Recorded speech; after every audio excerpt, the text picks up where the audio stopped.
Hey there, tonight we're uncovering the tantalizing, yet treacherous world of Victorian junk food, where your favorite sweets might just contain arsenic, and the truth is, those colorful treats were often as deadly as they were delicious. If these stories help you unwind, I'd love a quick like or subscribe, but only if they're genuinely working for you. I'm curious where in the world you're listening from, so drop your location and local time in the comments. It's amazing seeing our little community span the globe through these historical tales. Now find your comfort zone, perhaps turn on a fan for that gentle background hum, and let's venture into tonight's story together. Ever wondered how the Victorians managed to sweeten their stiff upper lips? It wasn't just with tea, I can assure you. Welcome to the curious world of Victorian junk food, where the Industrial Revolution wasn't just about belching chimneys and clanking machines, but also a veritable explosion of cheap, cheerful, and sometimes downright dangerous treats. The 19th century was an era where innovation met indulgence, and the concoctions that emerged were as bewildering as they were beguiling. First off, let's talk about the sugar rush, and no, not the metaphorical kind. In the early 1800s, sugar was still a luxury, something you might brag about if you were lucky enough to have it in your pantry. But by the time Queen Victoria was on the throne, thanks to the mechanization of sugar refining and the expansion of British colonial interests, sugar was as common as muck. Well, a lot cheaper anyway. By 1850, the price of sugar had plummeted to just a few pennies a pound, making it accessible to even the most humble of households. This was a game changer. Suddenly, the English diet wasn't just about porridge and potatoes. It was awash with sweets and treats. The economic factors were as sticky as the candies themselves. With the Industrial Revolution came increased urbanization. People flocked to cities like London, Manchester, and Birmingham faster than a Victorian child could unwrap a toffee. Urban centers buzzed with life, and where there were throngs of people, there were opportunistic vendors ready to sell whatever sugary concoction they could cook up. And thus, street food as we know it today began to take shape, albeit without the trendy food trucks and Instagram filters. Now, here's where it gets really interesting and a tad hazardous. Picture the streets of Victorian London, cobbled, crowded, and absolutely crawling with vendors peddling their wares. You could snag yourself a penny lick, a scoop of ice cream served in a glass, which you'd lick clean before handing back to the vendor.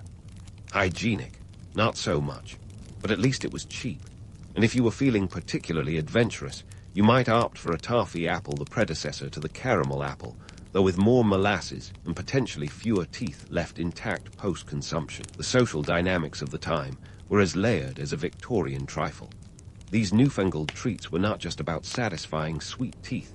They were about accessibility, aspiration, and a touch of rebellion. For the working classes, indulging in these confections was a small, sweet escape from the drudgery of daily life. For the upper classes, it was all about novelty, a way to show off at parties and picnics with the latest sugary sensation. And let's be honest, who doesn't love a good trend, even if it involves dubious food safety standards? Of course, it wasn't all fun and games. The streets of Victorian cities were a veritable petri dish of germs, and food safety was about as reliable as a Victorian ghost story. Many of these sugary delights came with a side of lead poisoning or a sprinkle of arsenic. Yes, you heard that right. Adulteration was rampant, with unscrupulous vendors bulking out their wares with everything from plaster of Paris to red lead. It was a sweet tooth's paradise, but a public health nightmare. As we delve further into this sticky saga, we'll uncover more of these peculiar delights and the social factors that fueled their popularity.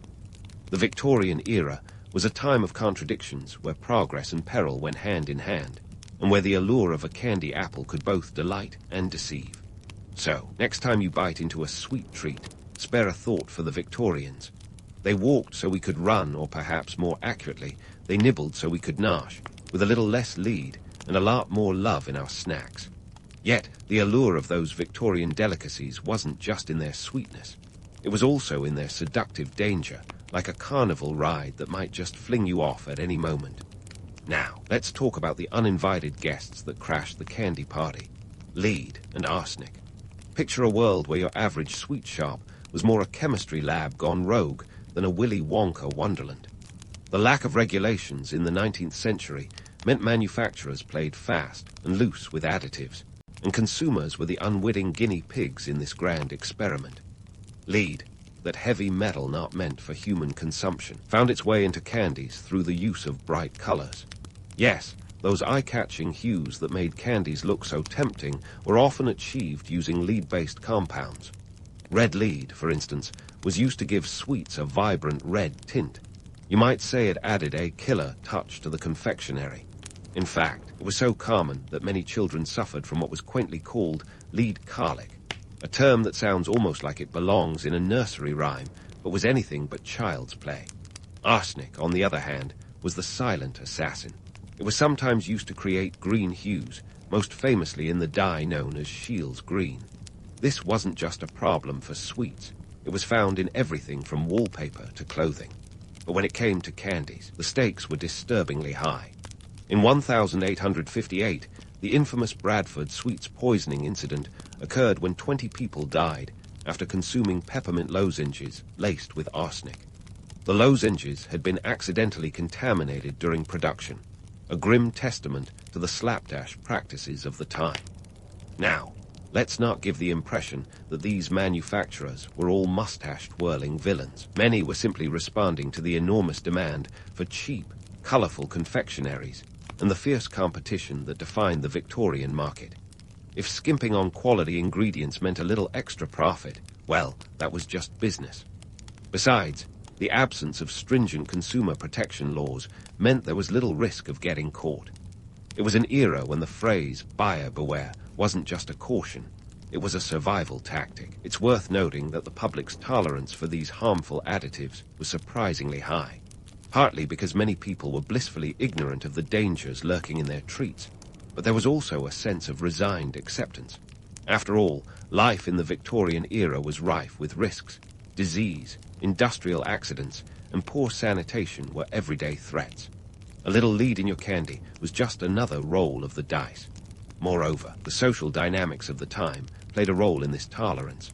For the working classes, these candies represented a rare indulgence, a brief escape from the grind of factory work and the squalor of overcrowded living conditions. The appeal of a sweet treat was worth the gamble, even if it came with a side of potential poisoning.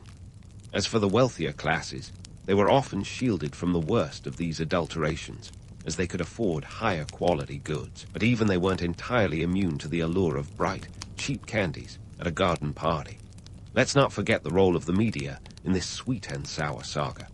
Victorian newspapers were quick to sensationalize stories of adulterated food, yet they also perpetuated many myths about its dangers. The press often exaggerated the risks, leading to public hysteria that was, at times, disproportionate to the actual threat. This isn't to say the dangers weren't real, but the media's penchant for drama fed into the broader narrative of fear and fascination with these deadly delicacies. In this strange dance of deception and delight, the Victorian era's candy culture was a microcosm of the times, a blend of innovation and recklessness, of progress shadowed by peril. The Industrial Revolution had unleashed a tidal wave of change, and with it came both the marvels and the monsters of modernity.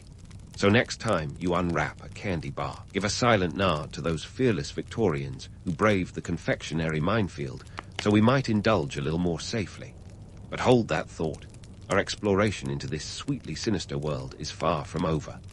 There are more tales to tell, more myths to bust, and more truths to uncover as we continue our journey through the sticky underbelly of Victorian snacking.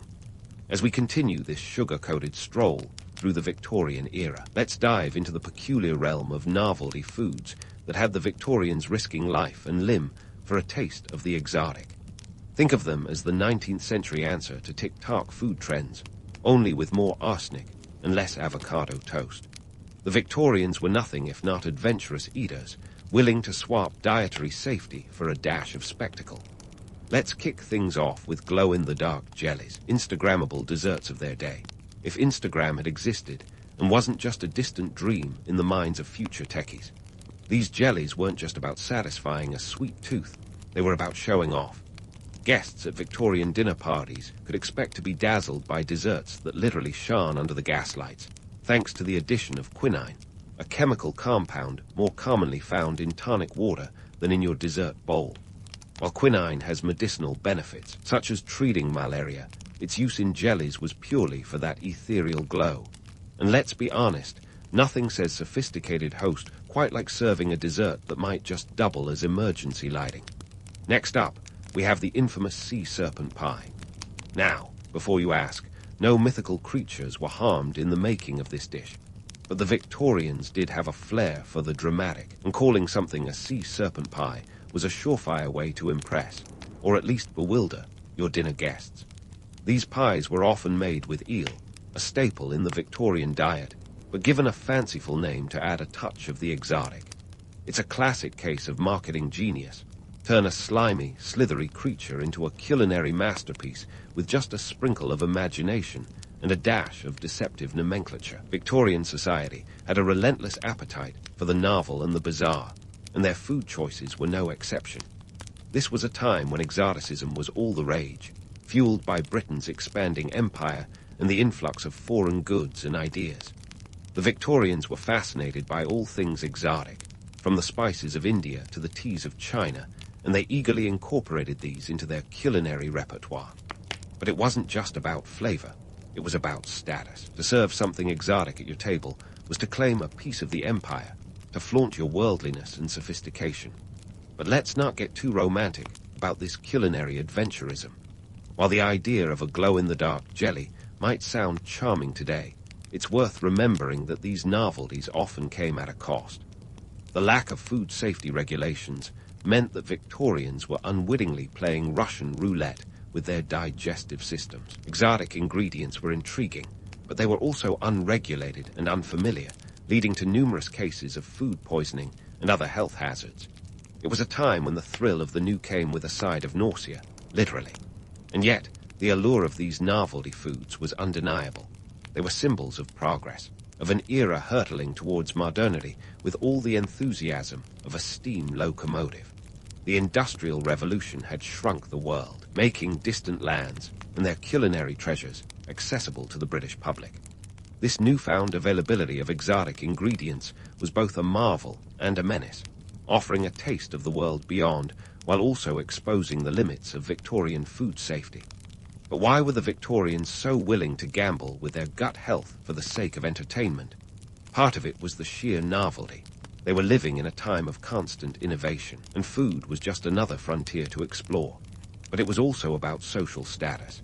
In an era defined by strict class divisions, novelty foods were a way to stand out, to show that you had the means and the connections to access the latest and greatest culinary trends. It was less about the taste and more about the bragging rights. This obsession with novelty wasn't limited to the upper echelons of society, though.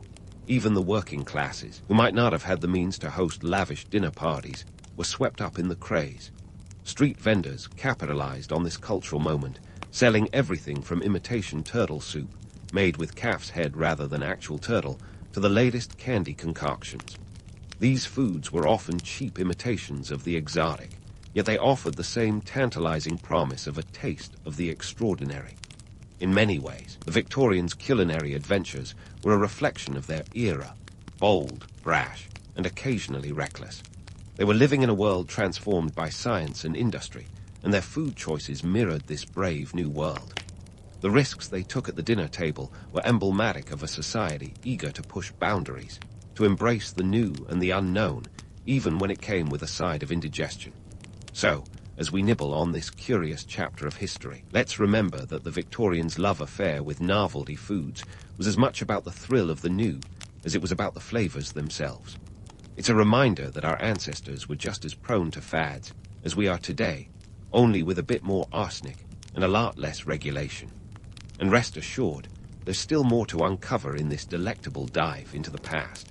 And so, just as Victorian stomachs were grumbling for a bit more regulation with their mystery meats, enter stage left, the reformers. These folks were the real-life heroes with a penchant for public safety, donning their metaphorical capes to tackle the culinary chaos of the 19th century. One such crusader was Thomas Wackley, a name unfamiliar to most, but someone who deserves a nod every time you bite into a regulation-compliant cupcake. Wackley was a surgeon by trade, but his true legacy lies in his role as the founding editor of the Lancet in 1823. Think of the Lancet as the whistleblower's megaphone of its day, a publication that wasn't afraid to call out dodgy practices and slap a few knuckles with a ruler. Wackley had a knack for taking down quacks and frauds, and he wasn't shy about exposing the shady underbelly of the food industry, much to the chagrin of confectioners who'd rather keep their lead-laced candies under wraps.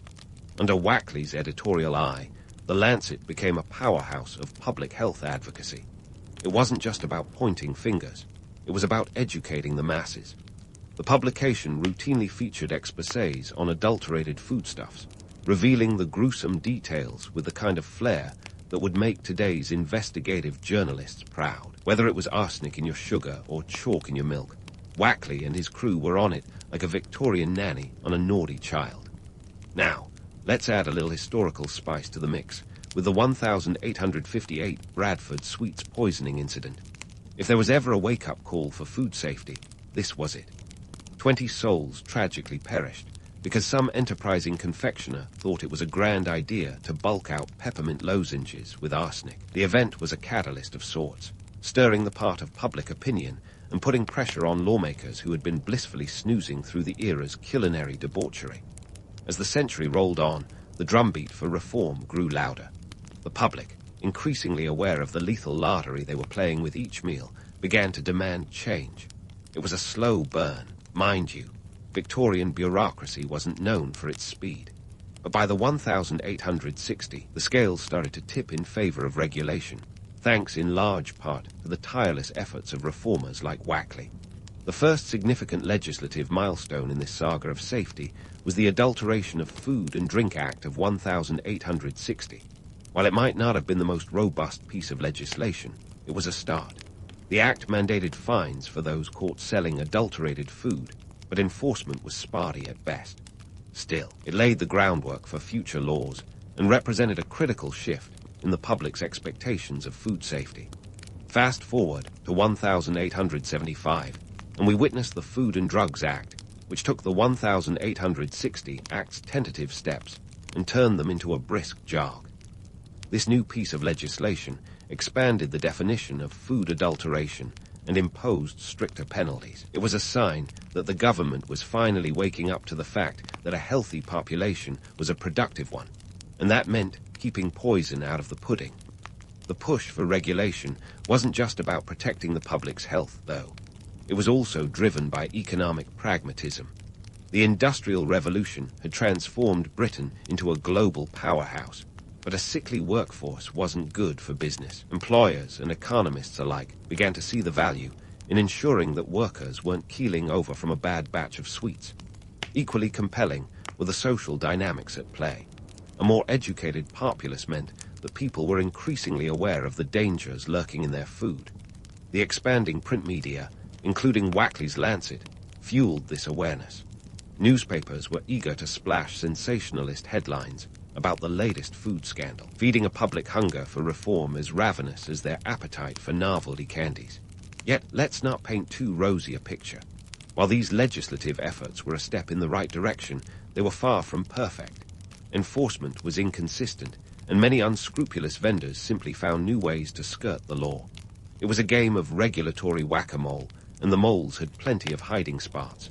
Still, the tide was slowly turning. By the end of the 19th century, the deadly practices that had once been commonplace were on the decline. It wasn't the end of food adulteration by any means, but fewer Victorians were meeting their maker courtesy of a candy apple. The public had become more discerning, and the government's hand had been forced to act in their interest. So here we are, midway through our historical buffet, watching as the Victorian world begins to shed its reckless indulgence for a more measured approach to dining. The reformers' efforts were crucial in steering this ship away from the iceberg of ignorance and into safer culinary waters. But don't put down your fork just yet. There's still dessert to come, and plenty more to digest, as we continue this fascinating exploration of Victorian food safety and the slow march towards modernity. Keep your wits about you, for the journey is far from over, and the past always has a few more surprises up its sleeve. As the dust settles on the Victorian dining table, let's take a moment to digest what this peculiar era of culinary chaos has taught us. It's a tale as old as time, or at least as old as your grandmother's candy jar. Progress often comes with a price tag, and sometimes that price is lead-induced stomach cramps.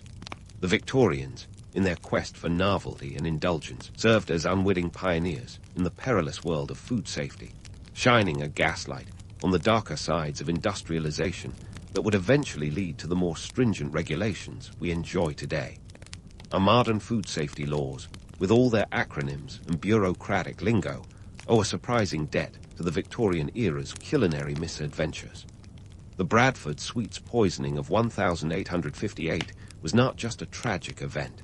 It was a catalyst, a bitter pill that forced society to confront the lethal laissez-faire attitude that had dominated the food industry. It was a stark reminder that consumer protection isn't just about ensuring your ice cream isn't half melted. It can be a matter of life and death. Fast forward to today, and you'll find that the modern snack aisle, with its dizzying array of options, is a testament to the lessons learned from those dangerous Victorian delicacies. But before we get too smug about our sanitized snacks, let's not forget that the past is never truly past. The echoes of Victorian indulgence still whisper through our modern munchies. Take, for example, the allure of brightly colored candies. The Victorians were all about those eye-popping hues, even if they came with a side of lead poisoning. Today, we get our candy colors from safer sources, yet the obsession with vibrant visuals remains. It's a testament to human nature's irresistible urge to be dazzled, even if common sense occasionally takes a backseat.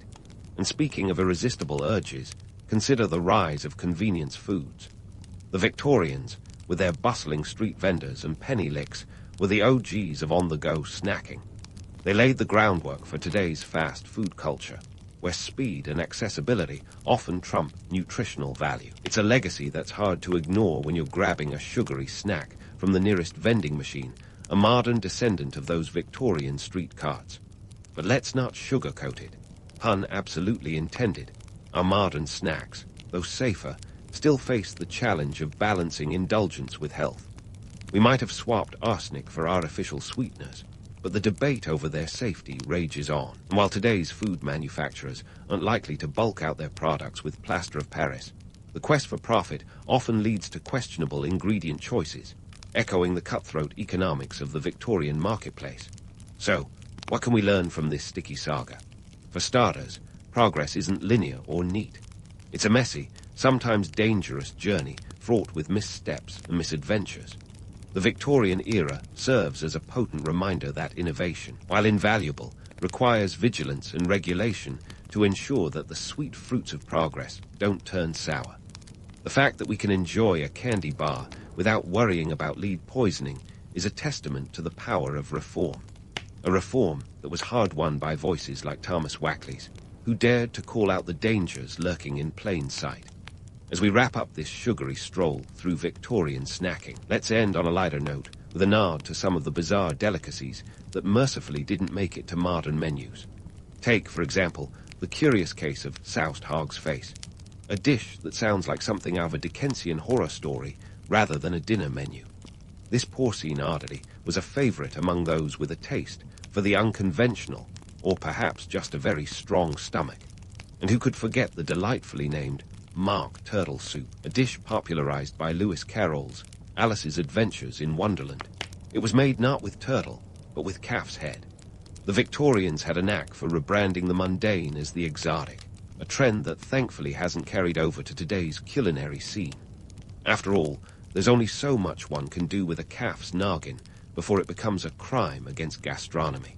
So, as we close the door on this chapter of culinary history, let's raise a glass, not of glow-in-the-dark jelly, but perhaps a nice, safe tonic water to the Victorians. They nibbled their way through a minefield of confectionery chaos, setting the stage for the safer snacks we enjoy today. Their era was one of contradictions, where progress and peril danced a delicate waltz, and where the sweet pursuit of indulgence came with a side of danger.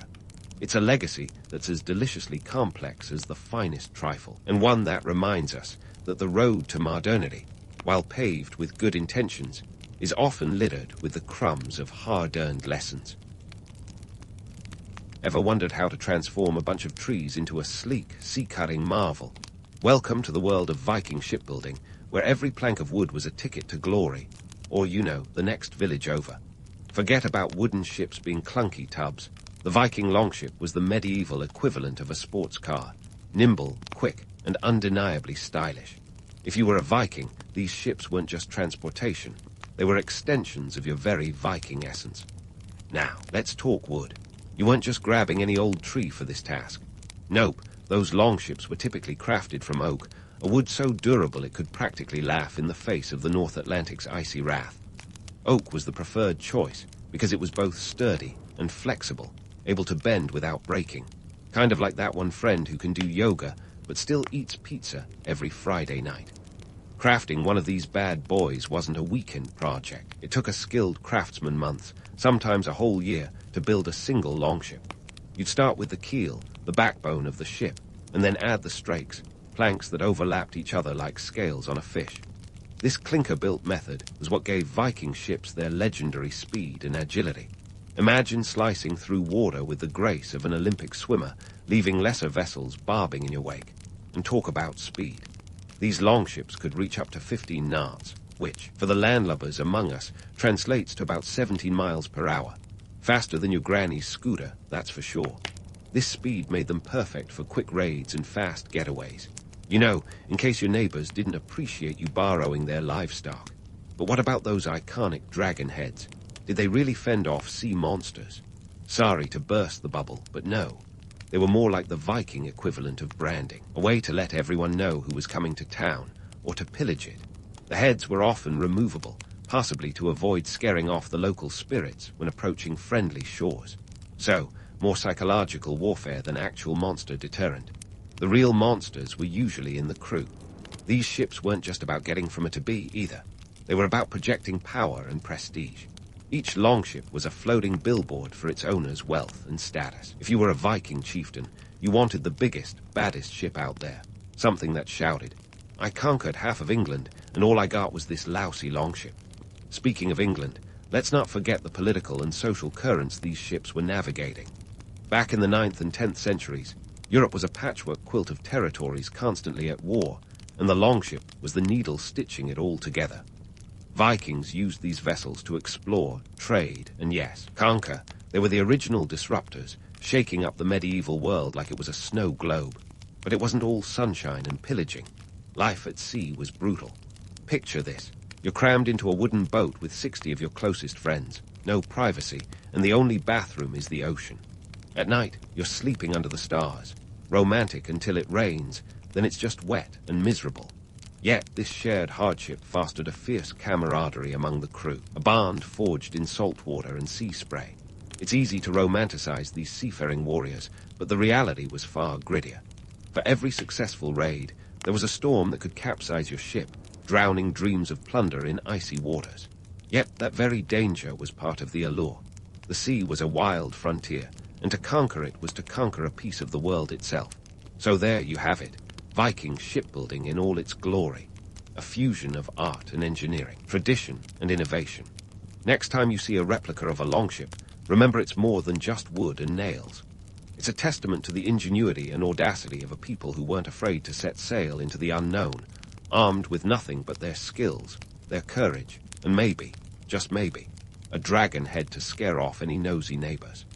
And speaking of setting sail into the unknown, how did those Vikings manage to not get hopelessly lost at sea? Let's dive into the world of Viking navigation, a time when recalculating route was not an option. First off, let's crush that romantic image of Vikings as aimlessly drifting marauders.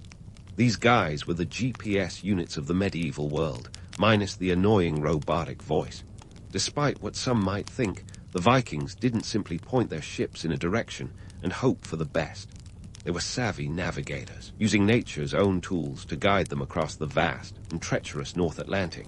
Forget about sextants and compasses. These were the days when the sun, stars, and even a bit of Viking ingenuity played crucial roles in making sure they didn't accidentally discover Atlantis instead of England. One of their secret weapons was the mysterious sunstone. Now, before you imagine some kind of magical crystal a la Harry Potter, let's break it down. The sunstone, or solarstein in Old Norse, was likely a type of calcite crystal. It could polarize light and help the Vikings locate the sun even on cloudy days. Think of it as nature's sunglasses, but instead of looking cool on a beach, you're figuring out which way is west while trying not to freeze your beard off. Theories suggest that by observing the light patterns through these stones, they could pinpoint the sun's position, allowing them to maintain their course when the celestial GPS was on the fritz. And if the sun wasn't playing ball, the Vikings could always rely on the stars. The North Star, or Polaris, was their guiding light, literally. Unlike a fickle sun that plays hide-and-seek, Polaris was the reliable friend you could always count on at parties. Staying relatively fixed in the sky, it provided a constant reference point for determining direction. To navigate by the stars required some serious celestial savvy, but hey, who needs a degree in astrophysics when you've got a lifetime of practice under the northern lights? Of course, navigation wasn't just about fancy rocks and starry skies. Vikings also paid close attention to bird behavior and ocean currents.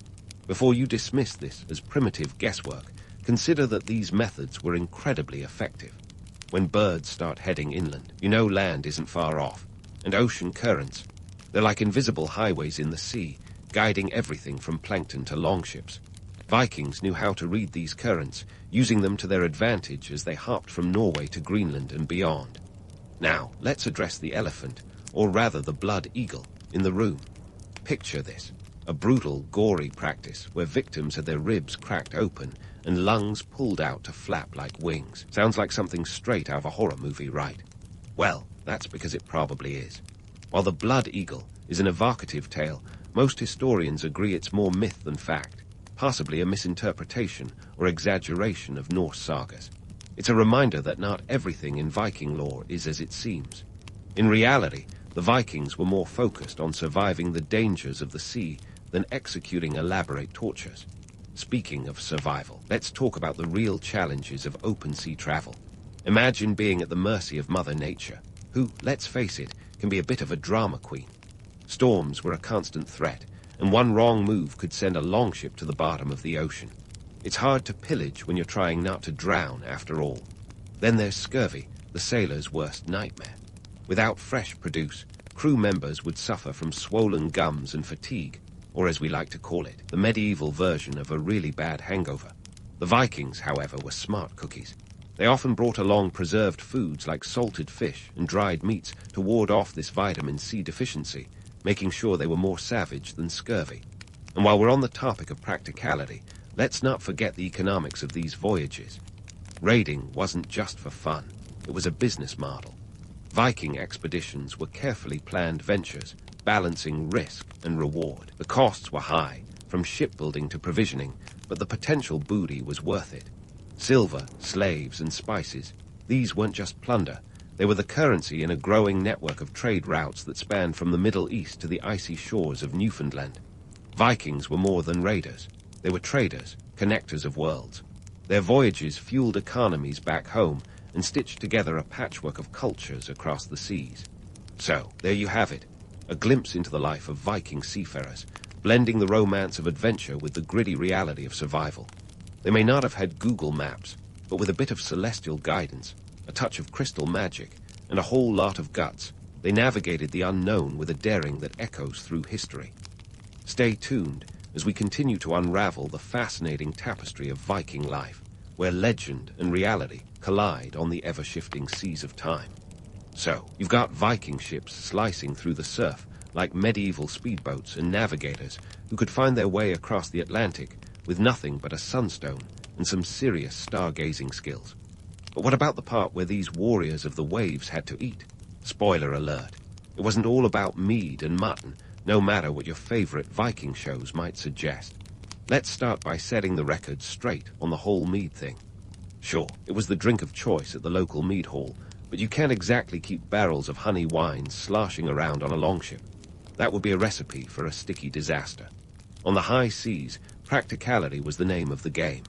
Vikings needed sustenance that was compact, durable, and capable of surviving a sea spray bath or two. Enter the humble fish. The Vikings had a love affair with seafood that would put any coastal city to shame. They didn't just catch fish. They preserved it with the kind of dedication you'd expect from a civilization that spent as much time on water as they did on land. Drying and salting were their go-to methods, turning fresh catches into long-lasting supplies. Imagine it like this. You're a Viking preparing for a voyage, and every fish you dry is like throwing a slim gem into your travel bag. They even had a name for these salty snacks. Scraith, dried cod that became a staple for their sea-bound diets. And get this, a single Viking longship could carry up to 20 tons of cargo, which meant lots of space for fishy provisions. But man cannot live on fish alone, right? That's where the carbs come in. Vikings also packed grains like barley and rye, which could be transformed into flatbreads or porridge when the sea got a bit too bumpy for finer dining. Imagine having your breakfast jostled around while trying to dodge an incoming wave. Not exactly your Sunday brunch, but it got the job done. And let's not forget about the occasional livestock passenger. In a pinch, a goat or a sheep could be sacrificed for fresh meat, although it's likely they were more valuable as sources of milk and wool during the journey. While their sea voyages didn't come with the luxury of a buffet, Viking raiders understood the importance of keeping their bellies full and their spirits high. A well-stocked pantry was like having the ultimate life insurance policy when you were 1,000 miles from the nearest medieval version of Trader Joe's. It was a matter of survival, a hedge against scurvy, and a way to ensure that marauding didn't turn into mutiny because the crew was hangry. Now, why were these Norse adventurers even embarking on such dangerous expeditions? Well, as much as we love the image of Vikings as marauding maniacs with a penchant for pillaging, the truth is they were also savvy entrepreneurs. Raiding was their version of a business trip, with the primary goal being economic gain. You see, Scandinavia back then wasn't exactly the land of milk and honey. The rocky soil and harsh climate made large-scale agriculture a bit of a non-starter. So, what do you do when you need resources that your homeland can't provide? You go shopping, Viking style. And what a shopping spree it was. These weren't your average Saturday mall runs. Viking raids were meticulously planned operations, with chieftains investing substantial resources into shipbuilding and provisioning in hopes of a bountiful return. It wasn't just about stealing shiny things, though that was certainly part of the allure. Silver, slaves, and exotic goods were high on the list, but so were more practical items like timber, iron, and textiles. Take, for instance, the infamous raid on Lindisfarne in 793 AD. Sure, the monks there were sitting on some serious bling, gold and silver that would make any Viking's eyes light up. But the real treasures were the trade networks and the opportunities they opened up. These raids weren't random acts of piracy. They were strategic moves in an economic game that stretched across Europe. Viking raids reshaped the medieval world, creating new trade routes and establishing Norse settlements in places like the British Isles and Normandy. They didn't just take, they traded, setting up bustling markets that connected Scandinavia with the rest of Europe and beyond. It's a bit like turning up at your neighbor's yard sale with a wad of cash and a shopping list. Sure, you might haggle over prices, or, in the Viking case, skip the haggling altogether. But the end goal was always to come home with something to show for your efforts. These economic ventures were essential for the survival and prosperity of Viking society. They fueled a cycle of wealth and influence, allowing chieftains to reward their followers, build alliances, and cement their power back home. It's a classic case of high risk for high reward. The stakes were enormous, but so were the potential gains. Each successful raid added another piece to the patchwork quilt of Viking influence that spread across Europe. So, the next time someone waxes lyrical about the romantic life of a Viking warrior, remind them that behind the axes and the horned helmets, a myth, by the way, there were shrewd minds calculating the cost-benefit of every raid. For every dragon-headed longship that set out for foreign shores, there was a community back home counting on its successful return. It was a dance between danger and opportunity, survival and ambition. And speaking of ambition, stay tuned as we continue this journey into the Viking world, where the line between legend and history blurs into a tapestry as complex as the fjords themselves. There's plenty more to unravel, from the social dynamics of Viking society to the influence of Norse culture on the medieval stage. So, hold onto your runestones. The voyage is just beginning. Now, let's dive into the salty, sweat-laden world of Viking ship life, where democracy was as much a part of the journey as the rowing. Imagine this, a floating democracy on the North Sea where everyone had a voice, assuming you weren't too seasick to use it. The Vikings had a knack for governance that would make even Westminster blush. On board a longship, the hierarchy was surprisingly flat. The crew included everyone from seasoned warriors to eager younglings, all united under the leadership of a captain or chieftain. This wasn't some ironclad dictatorship. Decisions were often made collectively, with each crew member having a say. Think of it as a floating town hall meeting, but with more beards and fewer PowerPoints. Despite the democratic spirit, roles aboard were clearly defined. At the top, you had the ship's captain, often the wealthiest or most influential member, who was in charge of navigation and strategy. Below him were the seasoned warriors, the elite Viking equivalent of a corporate board, responsible for both fighting and ensuring that the crew stayed in line. These were the guys who would have the most say when it came to dividing the spoils of a raid. Then came the rowers, who weren't just muscle-bound oarsmen but skilled sailors in their own right. These guys powered the ship, quite literally, and their job was no joke. Rowing a longship required stamina, strength, and a team spirit that would make any modern-day rowing team green with envy. If you think CrossFit is tough, try a few weeks of Viking rowing and then get back to me. And finally, you had the younglings or thralls, essentially enslaved people, who handled the less glamorous tasks like cooking and cleaning. While their lives were far from enviable, it's worth noting that some thralls could earn their freedom, either through brave deeds in battle or by impressing their captors with their skills and loyalty. In this harsh world, even a thrall could dream of climbing the social ladder, one raid at a time. Now, what happens when these fiercely independent seafarers disagreed? Spoiler alert. Walking away wasn't an option when you're surrounded by miles of unforgiving ocean. Disputes were resolved through a combination of debate, compromise, and occasionally a bit of fisticuffs. If two Vikings had a bone to pick, they might settle it with a good old-fashioned wrestling match. Think of it as Viking mediation, just with more bruises and fewer HR complaints. But let's not get too romantic about this floating democracy.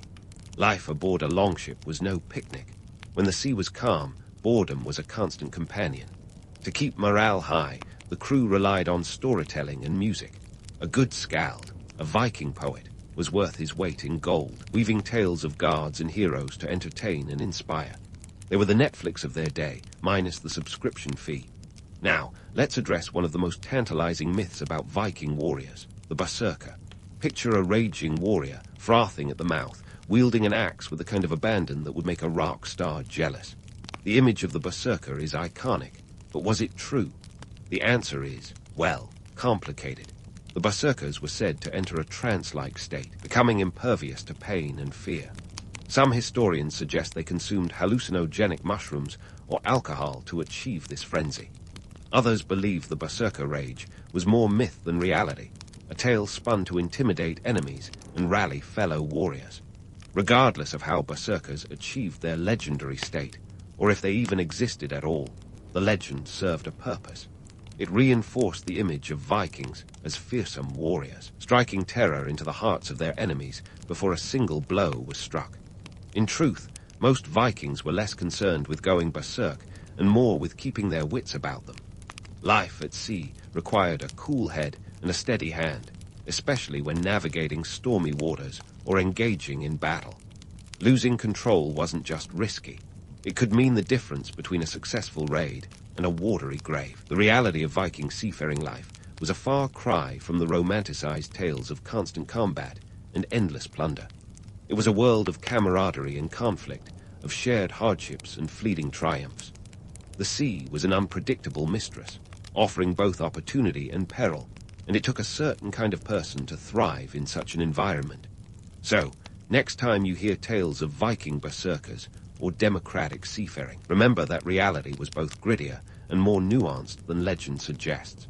These warriors of the waves were complex individuals, navigating a world of shifting alliances and dangerous seas with a blend of courage, cunning, and occasional chaos. Stay tuned as we continue to explore the multifaceted world of the Vikings, where history and myth collide on the ever-changing tides. And so, as Viking longships sliced through the ocean like serrated blades through butter, these Norse adventurers weren't just reriding the map. They were setting the stage for a cultural symphony that would echo through the ages. But hold your fjord horses, because the Viking saga didn't end with a curtain call of epic raids and berserker brawls. Nope, it was more of a slow fade-out, like the final track on a rock album where the band sneaks in a surprise acoustic number. You see, the Viking Age, which kicked off around 793 AD and began winding down by the late 11th century, didn't just evaporate into the misty past. It morphed. The Norsemen didn't vanish. They assimilated, like sugar dissolving into a cup of European espresso. As the political landscape of Europe shifted, so did the Vikings.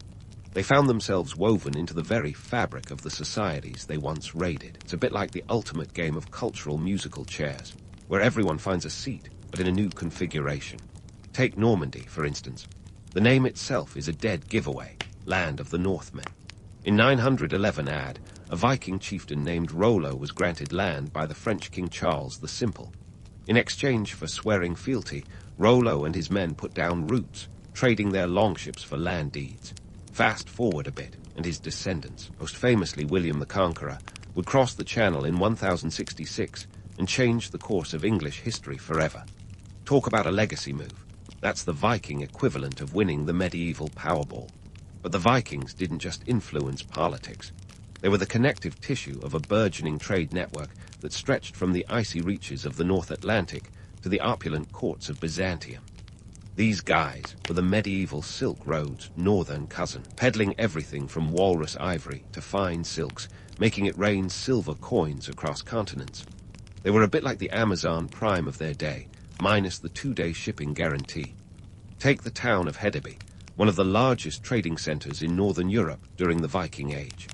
It was a bustling hub where goods, ideas, and people mingled like guests at an overly crowded cocktail party. Archaeological digs have unearthed everything from Arab coins to Byzantine silks in this once vibrant town, a testament to the Vikings' extensive trade networks.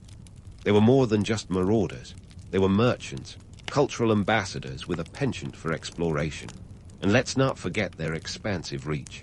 The Vikings weren't content with just Europe. They had a serious case of wanderlust. Leif Erikson and his merry band of seafarers didn't just cross the Atlantic for kicks. They landed in North America around the year 1000, a good 500 years before Columbus. The settlement at Elance Oaks Meadows in Newfoundland is a tangible proof of their daring expeditions. It's as if they looked at the world and thought, why settle for the known when the unknown is just a longship ride away? Their influence seeped into the cultural bloodstream, too. Norse mythology, with its pantheon of gods and epic sagas, left an indelible mark on European folklore and literature. You can thank the Vikings for Thor and his mighty hammer. Long before Marvel got its hands on him, he was smashing giants in the pages of Icelandic sagas. These stories became the narrative backbone for generations, shaping the legends and literature of the medieval world. But why did the Viking Age end? Well, it wasn't some dramatic finale.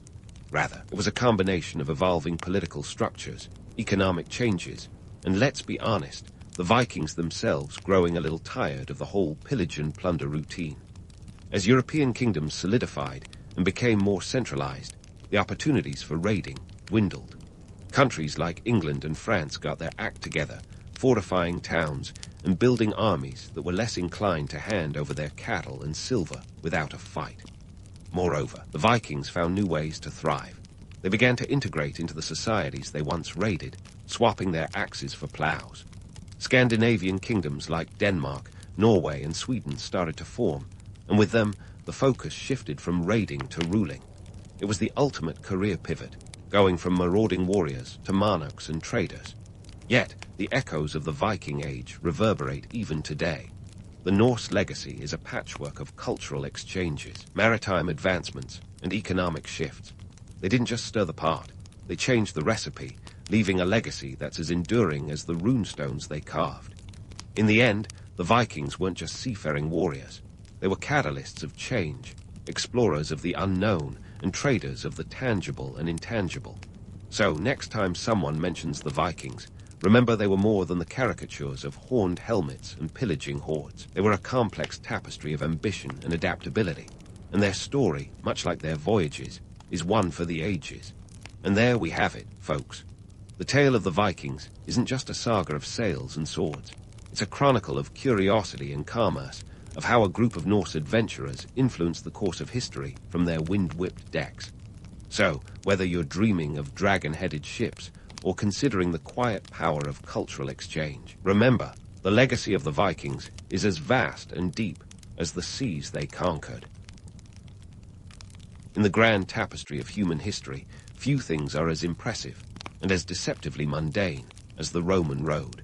Forget the Colosseum and its gladiatorial antics for a moment. We're talking about the sprawling network of pathways that, quite literally, paved the way for an empire. Picture this: 250,000 miles of road, stretching like a well-planned spider web across Europe, the Middle East, and North Africa. That's more miles than the entire circumference of the Earth, just to put things into perspective. And here's the kicker: some of these roads are still in use today. Take that, modern infrastructure. Now, let's get one thing straight, or not so straight.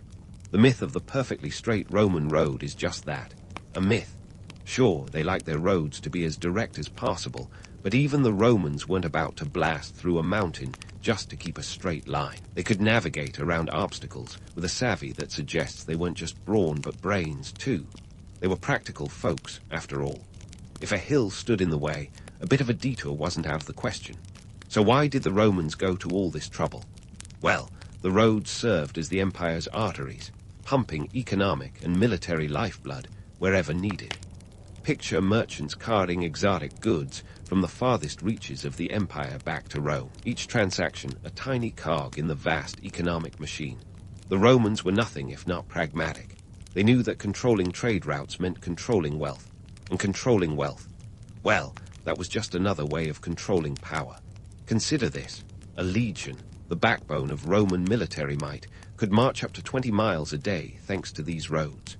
Imagine the logistical nightmare of moving an army of 5,000 men, fully armed and ready for battle, through the countryside without a proper road. That's enough to make any military strategist break out in a cold sweat. And if you're thinking these roads were just dirt paths, think again.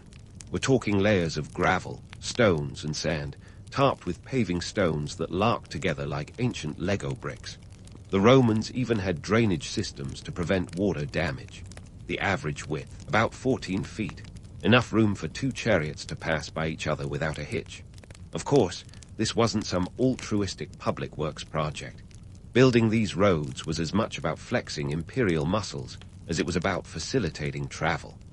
The Roman Empire was the original global superpower, and like any good superpower, it knew that the real key to lasting control was infrastructure. You can't have Pax Romana, Roman peace, without the ability to quickly quash rebellion or fend off invading barbarians, after all. And here's a fun tidbit. The first major Roman road, the Via Appia, was laid down in 312 BC. Known as the Queen of Roads, it stretched from Rome to the port city of Brindisi, a crucial military and trade route. Appius Claudius Caecus, the Roman censor who commissioned it, probably didn't realize he was laying the groundwork for an empire's success. But hey, hindsight is 20/20. The economic motivations were clear enough. Rome was a commercial hub, and if you wanted to get goods to market, you needed roads. This was the era when Rome was importing grain from Egypt, silk from China, and spices from India. A bustling marketplace meant more taxes, and more taxes meant more money to fund those glorious military campaigns and lavish public spectacles. But let's not romanticize it too much.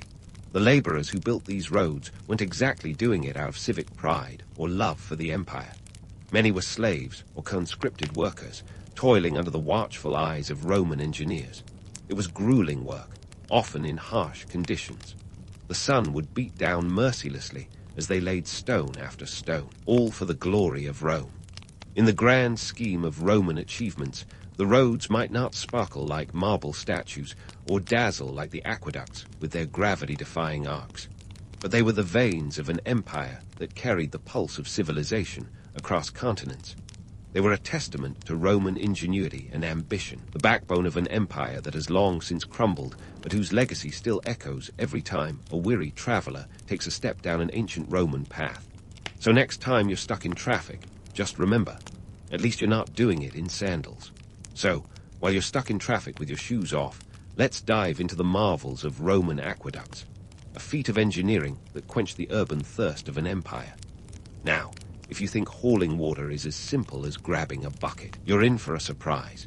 The Romans, with their typical flair for doing things the hard way, decided that gravity and a bit of Roman ingenuity were far better tools for the job. And thus, the aqueducts were born. Let's start with the Aqua Pier, the granddaddy of them all, constructed in 312 BC. Yes, the same year the Via Pier was laid down. Clearly, the Romans had a thing for multitasking.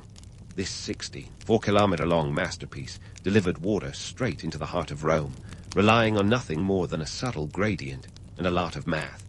Forget the wheel. The Romans were busy reinventing the way water moved. But let's not get too caught up in romantic notions of crystal-clear streams flowing through marble channels. The reality was a bit grungier. These aqueducts were more like the ancient world's equivalent of a high-maintenance celebrity. Constant upkeep was essential. Think of them as the divas of Roman infrastructure, always needing cleaning, repairs, and attention. Limestone buildup was a persistent problem, and if you've ever dealt with a clogged drain, you can imagine the headache on a city-wide scale.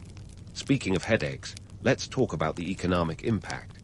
Aqueducts were expensive to build, and even pricier to maintain. We're talking millions of sesterces, which was the Roman currency of choice. The cost of maintaining an aqueduct could rival that of funding a small army. But the payoff, priceless. Access to fresh water transformed cities into bustling urban centers, supporting populations that would otherwise be unsustainable.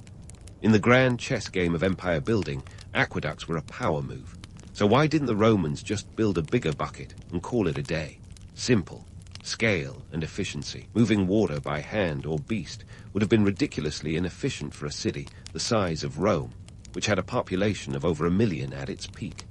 Imagine trying to supply enough water for public baths, fountains, and drinking with a fleet of oxen and barrels. Not exactly a winning strategy for a superpower. The Aqua Pier was just the beginning. By the height of the empire, Rome had 11 aqueducts in operation, bringing in an estimated 200 million gallons of water per day. That's right, 200 million gallons. Enough to fill around 300 Olympic-sized swimming pools. And let's not forget, this wasn't just happening in Rome.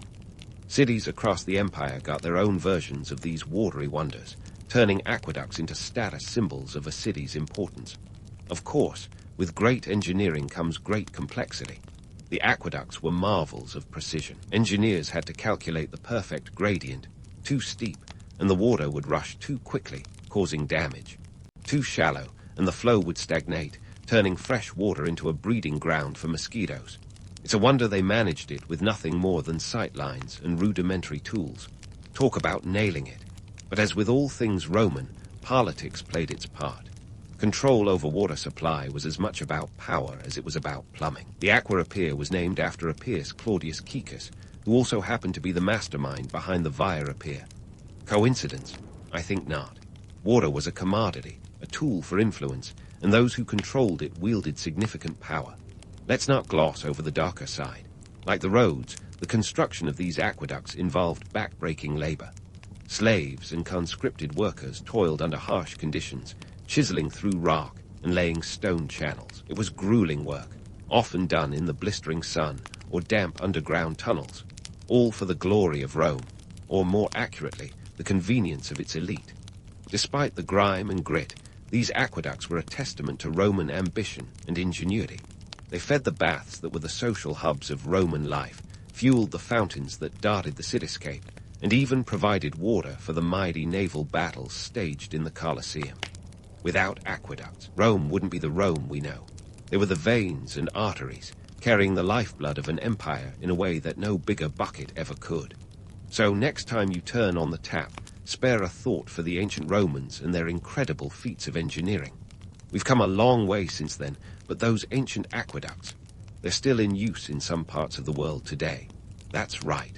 While modern infrastructure sometimes crumbles, the Romans' gravity-fed marvels are still flowing strong.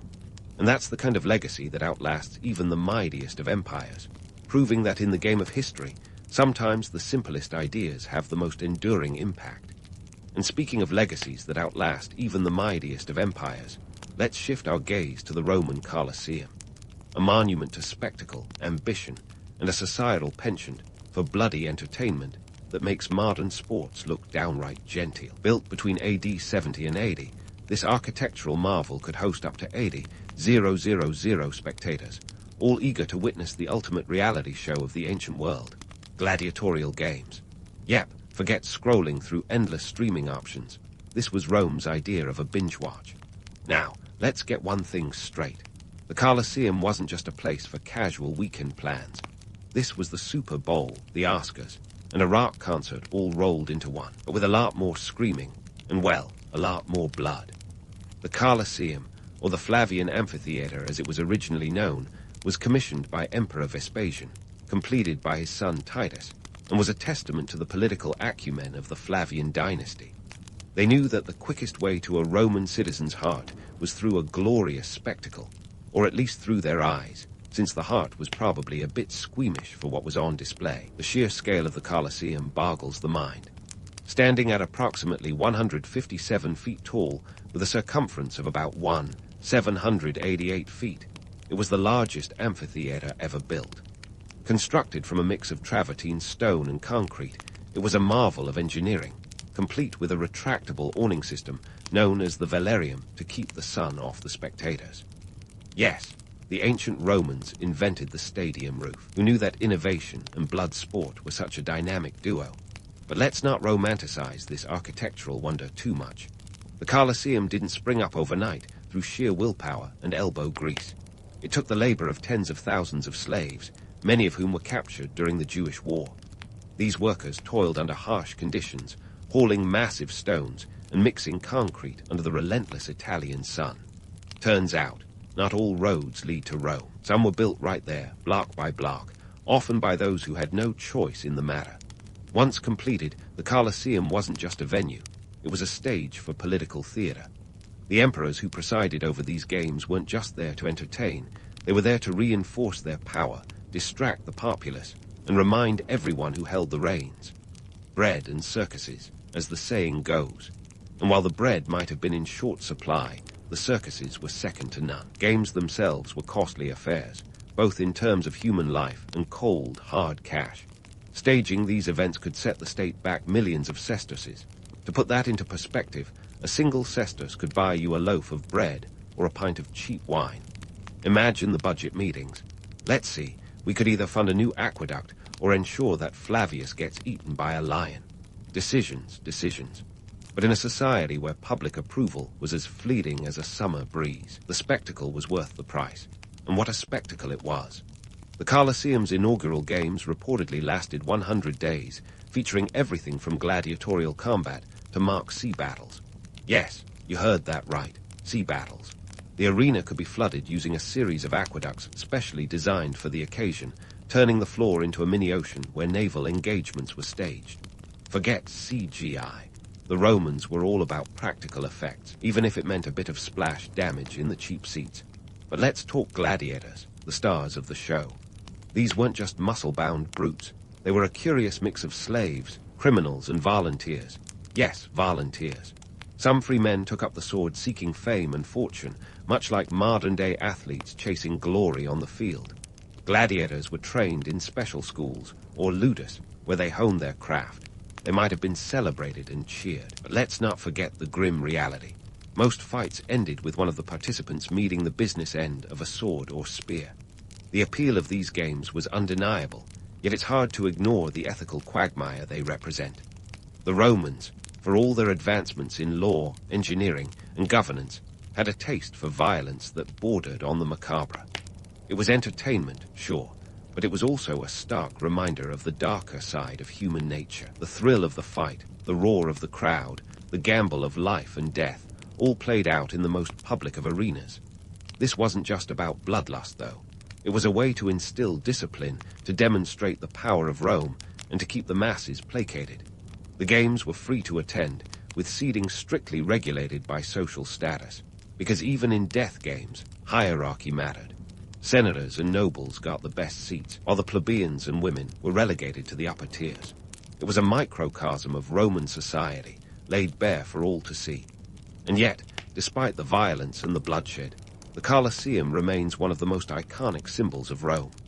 It stands as a testament to the complexities of human civilization, our ability to create beauty alongside brutality, to seek entertainment in the extremes, and to find unity in a shared spectacle, no matter how grim. It's a reminder that history is rarely black and white, but instead a tapestry of contradictions held together by the threads of human experience.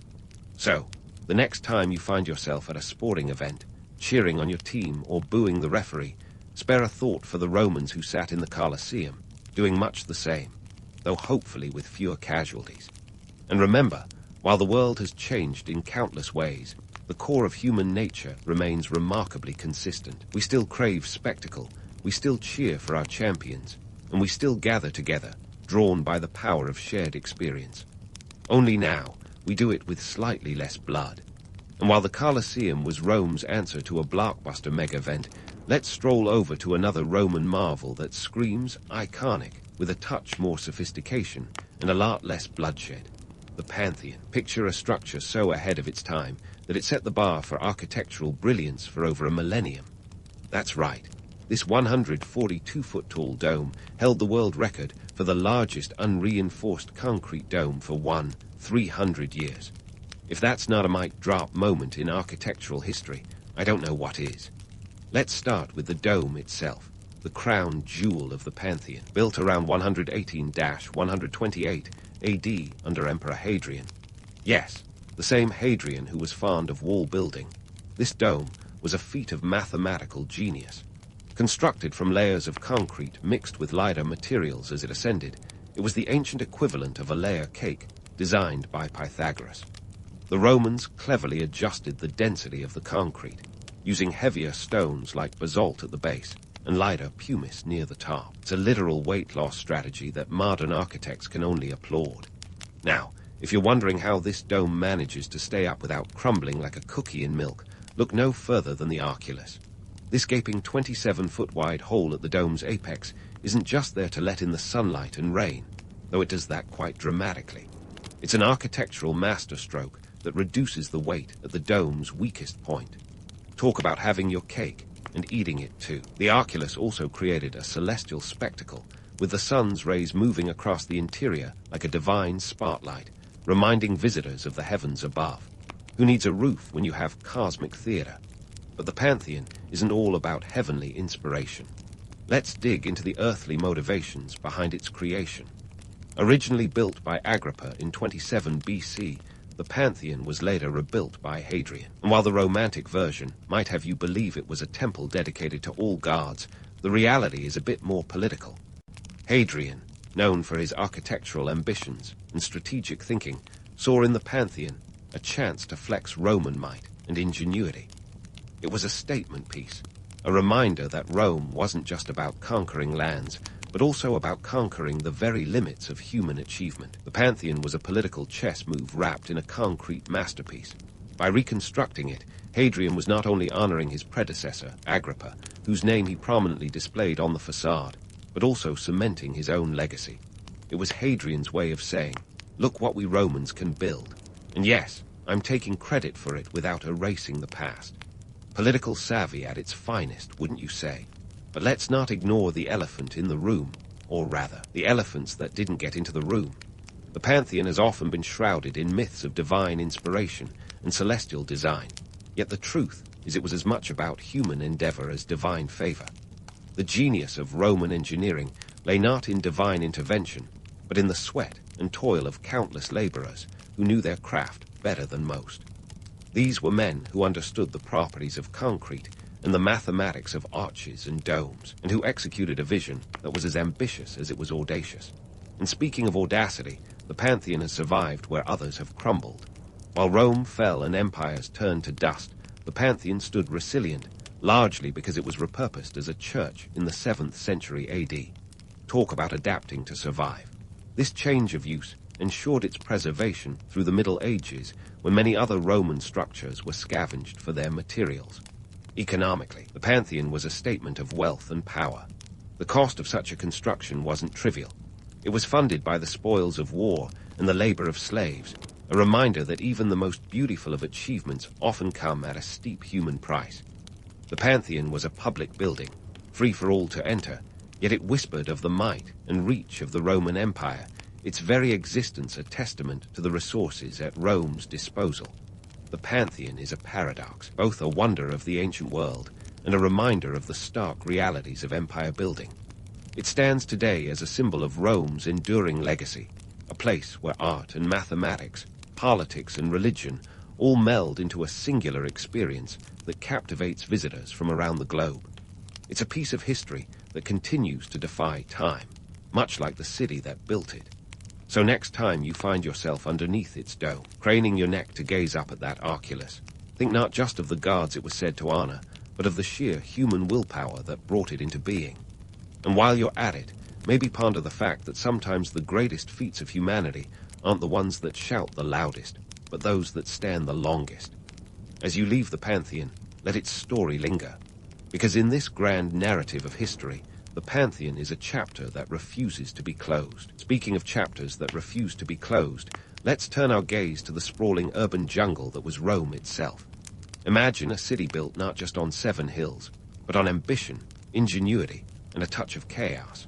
For the Romans, urban planning was less about creating a utopia and more about making a functional metropolis that could handle the daily shuffle of over 1 million residents. Yeah, you heard that right. Rome was the New York City of the ancient world, complete with its own version of skyscrapers, the insulae.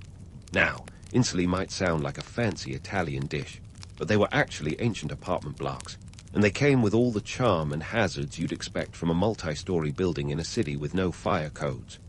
Rising up to 7 or 8 stories high, these structures were the Roman answer to urban housing, dense, efficient, and a bit of a fire trap. Constructed mainly from wood and brick, they were the economical housing solution for Rome's burgeoning plebeian class. Think of them as the original high-rise flats, but without elevators or soundproofing. If you thought your neighbors were loud, imagine living beneath a family of 12 with a penchant for clog dancing. The rent? Well, let's just say that the higher you went, the cheaper it got. The top floors, with their scenic views and precarious stability, were a bargain. But hey, who needs safety when you have a killer view of the Forum Romanum? These insulae were a pragmatic solution to Rome's population boom, which was fueled by an influx of immigrants, slaves, and merchants, all drawn by the gravitational pull of the empire's heart. Speaking of the Forum Romanum, let's talk about the beating heart of Rome. This was the social, political, and economic epicenter where emperors flexed their political muscles, merchants hawked their wares, and orators honed their craft. The Forum was a cacophony of voices, a melting pot of ideas, and a testament to Roman civic life. Picture bustling markets, grand basilicas, and temples dedicated to a pantheon of gods. It was here that decisions were made, alliances forged, and occasionally senators stabbed. Yet the Forum witnessed it all, from the mundane to the murderous. Economically, Rome was a juggernaut, and the Forum was where the wheels of commerce spun. Trade routes crisscrossed the empire, bringing goods like Egyptian grain, Spanish olive oil, and Indian spices to the city. Rome's economy was as diverse as its population, and the Forum was the place where it all converged. It was like the stock exchange, farmers' market, and political rally rolled into one. And like any good marketplace, it was a hotbed of innovation, gossip, and the occasional scam. But let's not pretend Rome was all marble temples and bustling markets. The challenges of urban life were as real as the cobblestones underfoot. With a population of over 1 million, Rome faced issues that would make today's city planners break out in hives. Sanitation was a perpetual concern, as was the threat of fire, disease, and occasional riots. The aqueducts we gushed over earlier. They played a crucial role in keeping the city supplied with fresh water, but they were also a reminder of how delicate the balance of urban life could be. And let's not forget the social strata. Rome was a city of stark contrasts, where opulent villas stood shoulder to shoulder with cramped insulae. The rich enjoyed the luxury of private baths and gardens, while the poor scraped by with public latrines and communal fountains. It was a society where your address could dictate your destiny, and where the gap between the haves and have-nots was as wide as the Tiber. Now, no discussion of Rome would be complete without tackling the elephant in the room, or rather, the myth of the fall of Rome. This romanticized tale of a city brought low by decadence and barbarian hordes is as persistent as it is misleading. The reality is far more nuanced. Rome didn't fall with a bang, but with a series of whimpers spread over centuries. The Western Roman Empire gradually fragmented under the weight of economic troubles, military pressures, and internal strife. By the time the last emperor, Romulus Augustulus, was deposed in 476 AD, Rome had already been a shadow of its former self. But while the political entity of Rome crumbled, its architectural and engineering legacy lived on. The lessons Rome taught in urban planning, infrastructure, and civic life have echoed through the ages. Modern cities still draw inspiration from Roman innovations, from the grid-like layout of streets to the concept of public spaces as centers of community life. The insulae, for all their flaws, were the precursor to modern apartment living. The forum's blend of commerce, politics, and social interaction laid the groundwork for modern urban centers. So, what can we take away from Rome's architectural achievements? For starters, the Romans understood that a city is more than just a collection of buildings. It's a living organism, a web of connections, and a testament to human ambition. They knew that infrastructure was the backbone of a thriving society, that public spaces were vital for civic engagement, and that even the most impressive structures needed a solid foundation, both literally and metaphorically. In the final analysis, Rome's story is one of resilience and reinvention, of a civilization that left an indelible mark on the world.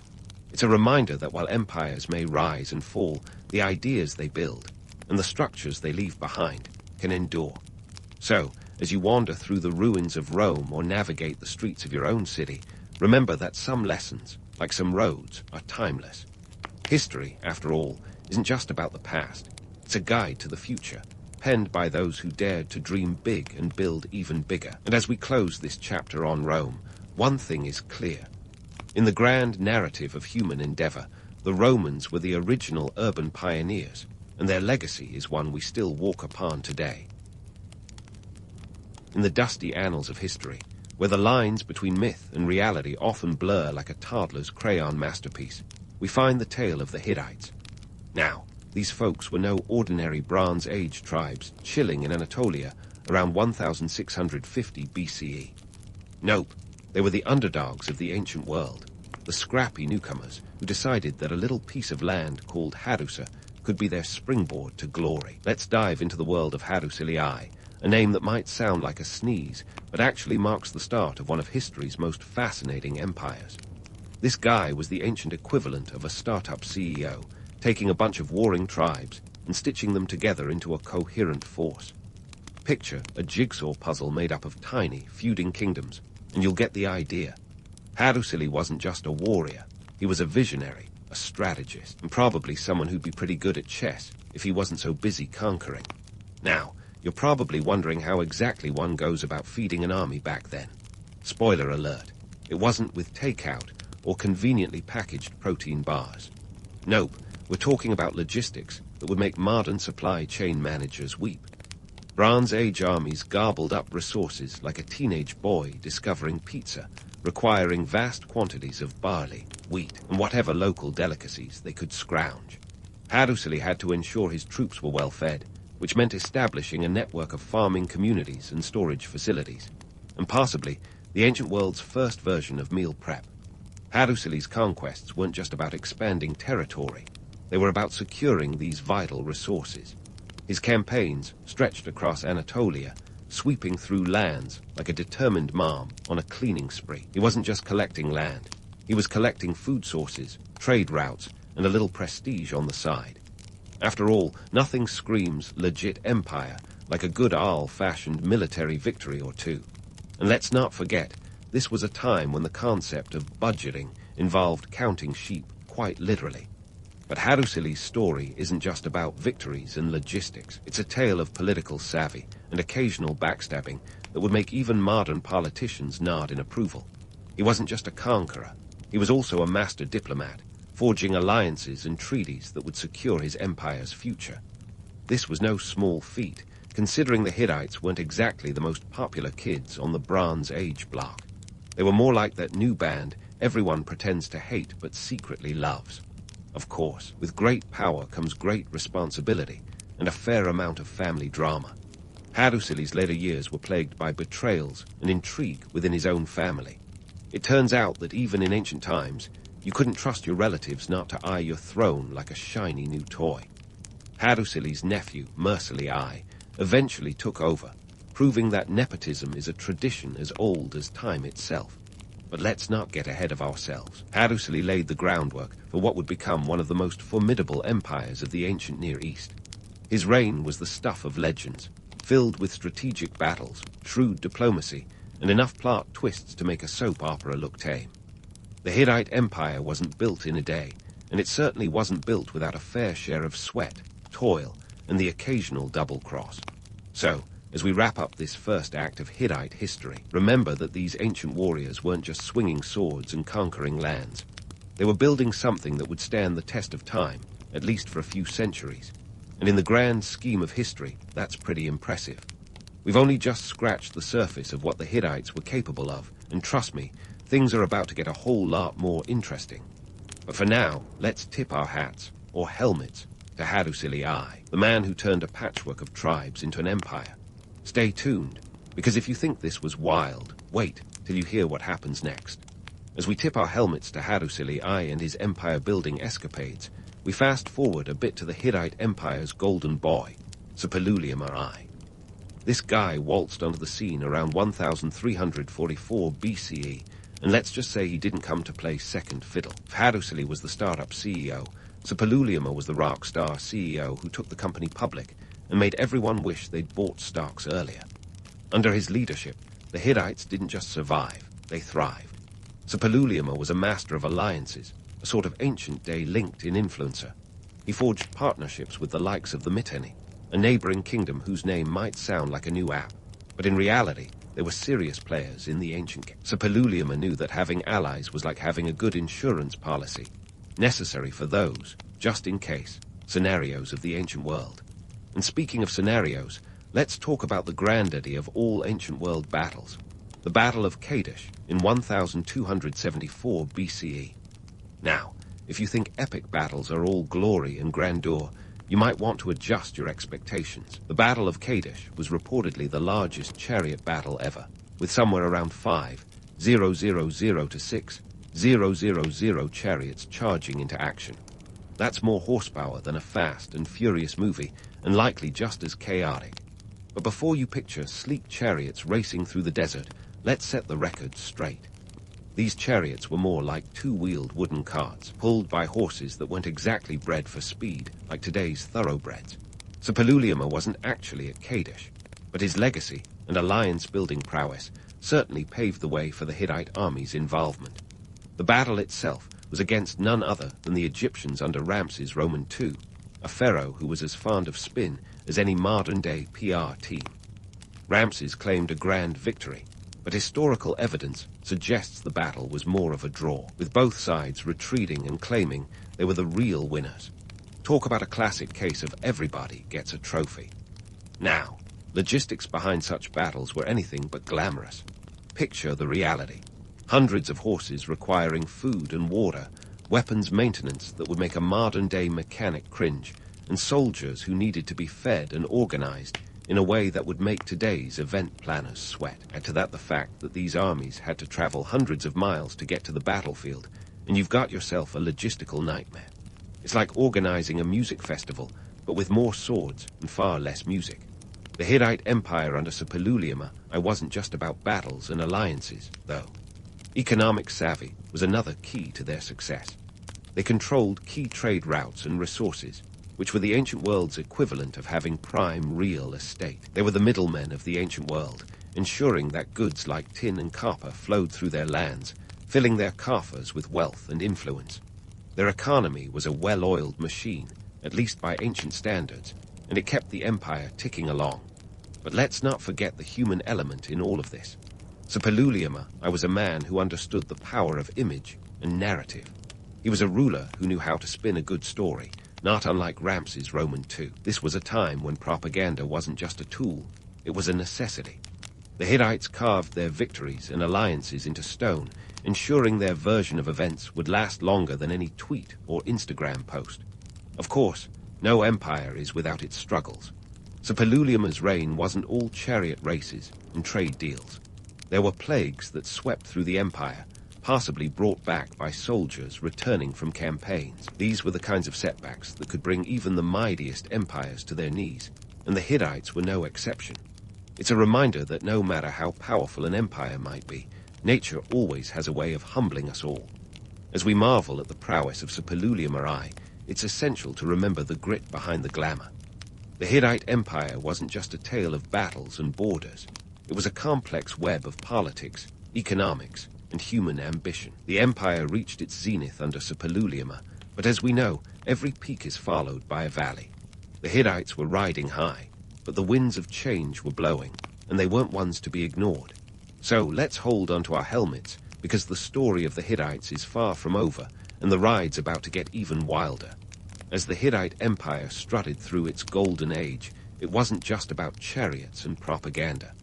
No, the Hittites had a whole socio-political structure humming along like a well-tuned lyre. Picture a society where the king wasn't just a figurehead with a flashy crown, but a hands-on manager who had to juggle diplomacy, warfare, and the occasional family feud. The Hittite kings were like ancient multitaskers, balancing power and politics with the finesse of a circus performer spinning plates. Now, let's talk about those unique legal codes. The Hittites had more than 200 laws etched in cuneiform, and they weren't your run-of-the-mill, don't steal variety. These laws covered everything from livestock theft, because stealing a neighbor's cow was a serious faux pas, to grain prices. They even had laws about sorcery and witchcraft, which probably made for some interesting courtroom dramas. Imagine the ancient equivalent of Judge Judy, but with more clay tablets and fewer TV cameras. And here's a curveball for you: the role of women in Hittite society. Contrary to the male-dominated narratives we often hear about ancient empires, Hittite women had some serious clout. They could own property, conduct business, and even serve as priestesses. Imagine the shock on some ancient men's faces when they realized women could wield power too. The queen, or Tawanana, wasn't just arm candy. She wielded influence and could make political decisions. Some queens even acted as co-rulers, proving that the glass ceiling was at least a little cracked back then. But let's not get too starry-eyed. This was still a society deeply rooted in hierarchy and privilege. The upper echelons of Hittite society lived it up with grand feasts and elaborate ceremonies that would put a modern gala to shame. Meanwhile, the average Joe, or should I say, average Hittite, was busy toiling in the fields. Agriculture was the backbone of the economy, and it took a lot of sweat, mud, and elbow grease to keep those granaries full. Wheat, barley, and flax were the staple crops, and if you were lucky, maybe a few sheep to spice things up. Trade was another lifeline for the Hittites. They sat smack dab on the trade routes between the east and west, a bit like living in a prime location for ancient airmen.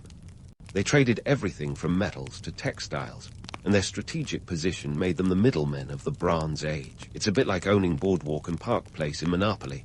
Everyone had to pass through, and you made sure to charge a hefty toll. And let's not forget the bureaucracy that kept this whole empire running. The Hittites had a complex system of administration that would make any modern-day bureaucrat nod in appreciation, or perhaps sympathy. They had scribes, tax collectors, and officials whose job it was to keep everything in check, often with their palms greased by a bit of bribery. You see, human nature hasn't changed much over the millennia. Money talks, even if it's in the form of livestock or sacks of grain. Now, the Hittites loved their treaties, and they were meticulous about documenting them. They had these nifty clay tablets where they recorded everything from peace agreements to trade deals. Think of it as ancient paperwork, tedious but essential. One famous treaty was with Egypt post-Kadesh, and it was a groundbreaking piece of diplomacy that basically said, let's not kill each other, at least for a while. It was the first known peace treaty in history, and it's still studied today. And in the midst of all this, let's not forget the role of religion. The Hittites had a pantheon of gods that could rival a Marvel movie lineup. Their religion was a blend of native Hittite beliefs and influences from neighboring cultures, making it a melting pot of deities and rituals. They believed in appeasing these gods through sacrifices and ceremonies, which might explain why their temples were as busy as modern-day shopping malls during a sale. As we peel back the layers of the Hittite Empire, it's clear this was a society of contrasts. They had their laws and order, yet bribery and under-the-table deals were common. Women had power, yet the society was still largely patriarchal. They were warriors and diplomats, farmers and traders. The Hittite tapestry is rich and complex, woven with threads of ambition, power, and human fallibility. So, as we stand on the precipice of the Hittite Empire's zenith, remember that this was more than just an empire of stone and metal. It was an empire of people, with all their flaws and triumphs. The Hittites built a legacy that would echo through history, and while their time in the sun wouldn't last forever, their impact was undeniable. The winds of change might be gathering on the horizon, but for now, the Hittites were a force to be reckoned with. As we look ahead, there's plenty more intrigue to uncover and lessons to learn from this fascinating chapter of history. As we stand on the precipice of the Hittite Empire's zenith, it's worth noting that even the mightiest of empires often find themselves on the roller coaster of rise and decline. So, what happens when the wheels start to fall off this ancient juggernaut? Well, it's less of a graceful descent and more akin to watching a slow-motion train wreck. Let's dive into the juicy details of how internal strife and external pressures put the Hittites in a historical chokehold. First stop on our tour of Hittite woes, succession crises. If you thought modern political dynasties were complicated, wait till you hear about the Hittites. The royal family was basically a soap opera with swords. The problem with power is that everyone wants a piece of the pie, and the Hittite kingship was no different. Bloodlines were as tangled as a bowl of ancient spaghetti, with multiple claimants eyeing the throne like it was the last slice of pizza. The throne didn't just come with a crown, it came with a target on your back. Take the case of Tudhaliya Roman IV, who ruled around 1237-1209 BCE. His reign was like a Shakespearean drama, filled with intrigue and betrayal. Tudhaliya wasn't just battling external enemies. He was dealing with a family feud that would make the Hatfields and McCoys look like a friendly spat. His own relatives were more than happy to undermine him, and a series of coups and counter-coups turned the royal court into a political merry-go-round. Keeping the throne was like trying to hold onto a greased pig, slippery and full of squealing, while Tudhaliya was busy trying to keep his own kin from stabbing him in the back, literally and metaphorically. The external threats were mounting. Enter the Sea Peoples, a mysterious confederation of marauders who seemed to sail out of nowhere like a bad plot twist. These seafaring invaders were the Bronze Age equivalent of a blitzkrieg, causing chaos across the eastern Mediterranean. They were the original disruptors, and not the kind that gets you a lucrative tech job. The Sea Peoples hit the Hittites where it hurt, sacking coastal cities and disrupting trade routes faster than you can say economic downturn. Speaking of economic downturns, the Hittite economy itself was starting to look like a house of cards. Remember those trade routes and agricultural systems we waxed lyrical about? Well, turns out they were as fragile as a soap bubble. The climate was shifting, leading to crop failures and famine. Grain supplies dwindled, and with them, the empire's lifeline. Imagine trying to run a massive empire when your granaries are emptier than a college student's bank account. With famine comes famine's ugly cousin, refugee crises. As resources became scarcer, people started moving in droves, desperate to find food and safety. The Hittite heartland became a melting pot of displaced peoples, each bringing their own problems and tensions. It was a logistical nightmare that made border control as challenging as herding cats. The Hittite administration, already stretched thin by internal strife, could barely cope with the influx. And let's not forget the rival empires circling like vultures. The Assyrians were on the rise, casting a long shadow with their growing power and ambition. They watched the Hittite struggles with all the predatory patience of a cat eyeing a distracted mouse. Every conflict, every internal dispute was an opportunity for the Assyrians to extend their influence and territory, slowly but surely chipping away at the Hittites' once mighty realm. Amidst all this chaos, the fall of Hadusa around 1200 BCE was less of a dramatic sacking and more of a tragicomic finale. The city, once the heart of the empire, was abandoned after being raided by the Sea Peoples and others. It was like the last episode of a long-running TV show, where the set is dismantled and the lights are turned off. Hadusa's fall wasn't just the end of a city, it was the end of an era. But despite the grim realities, there's something undeniably romantic about the Hittite decline. Like a tragic hero, the Hittites were undone by their ambition and hubris. Their story is a cautionary tale of how internal discord and external pressures can topple even the mightiest of empires. It's a reminder that history is as much about the people who fail as it is about those who succeed. So, as we leave the Hittite Empire in the dust of history, remember that their legacy is more than just ruins and relics. It's a story of human resilience, ambition, and the age-old struggle for power. The Hittites may have crumbled, but their story echoes through time, a testament to the complex tapestry of human history. And while their empire may be gone, the lessons of their rise and fall remain as relevant as ever. Stay tuned, because the next chapter of history is waiting to unfold, and trust me, it's a story you won't want to miss. So here we are, standing in the dust of what was once a grand empire, pondering the legacy of the Hittites. It's a bit like rummaging through your grandparents' attic, uncovering faded photos and dusty relics, trying to piece together their lives from the fragments left behind. The Hittites might have vanished from the stage of history, but their influence didn't just evaporate. Oh no, their legacy lingered like a catchy tune you can't quite shake off. First off, let's talk about their legal system. Those Hittite laws, etched into clay tablets, were a veritable goldmine for later civilizations.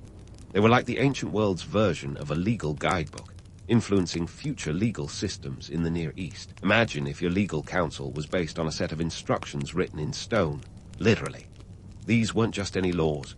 They were sophisticated and surprisingly progressive, dealing with everything from property rights to sorcery. Talk about comprehensive coverage. Then there's the Hittites' knack for diplomacy.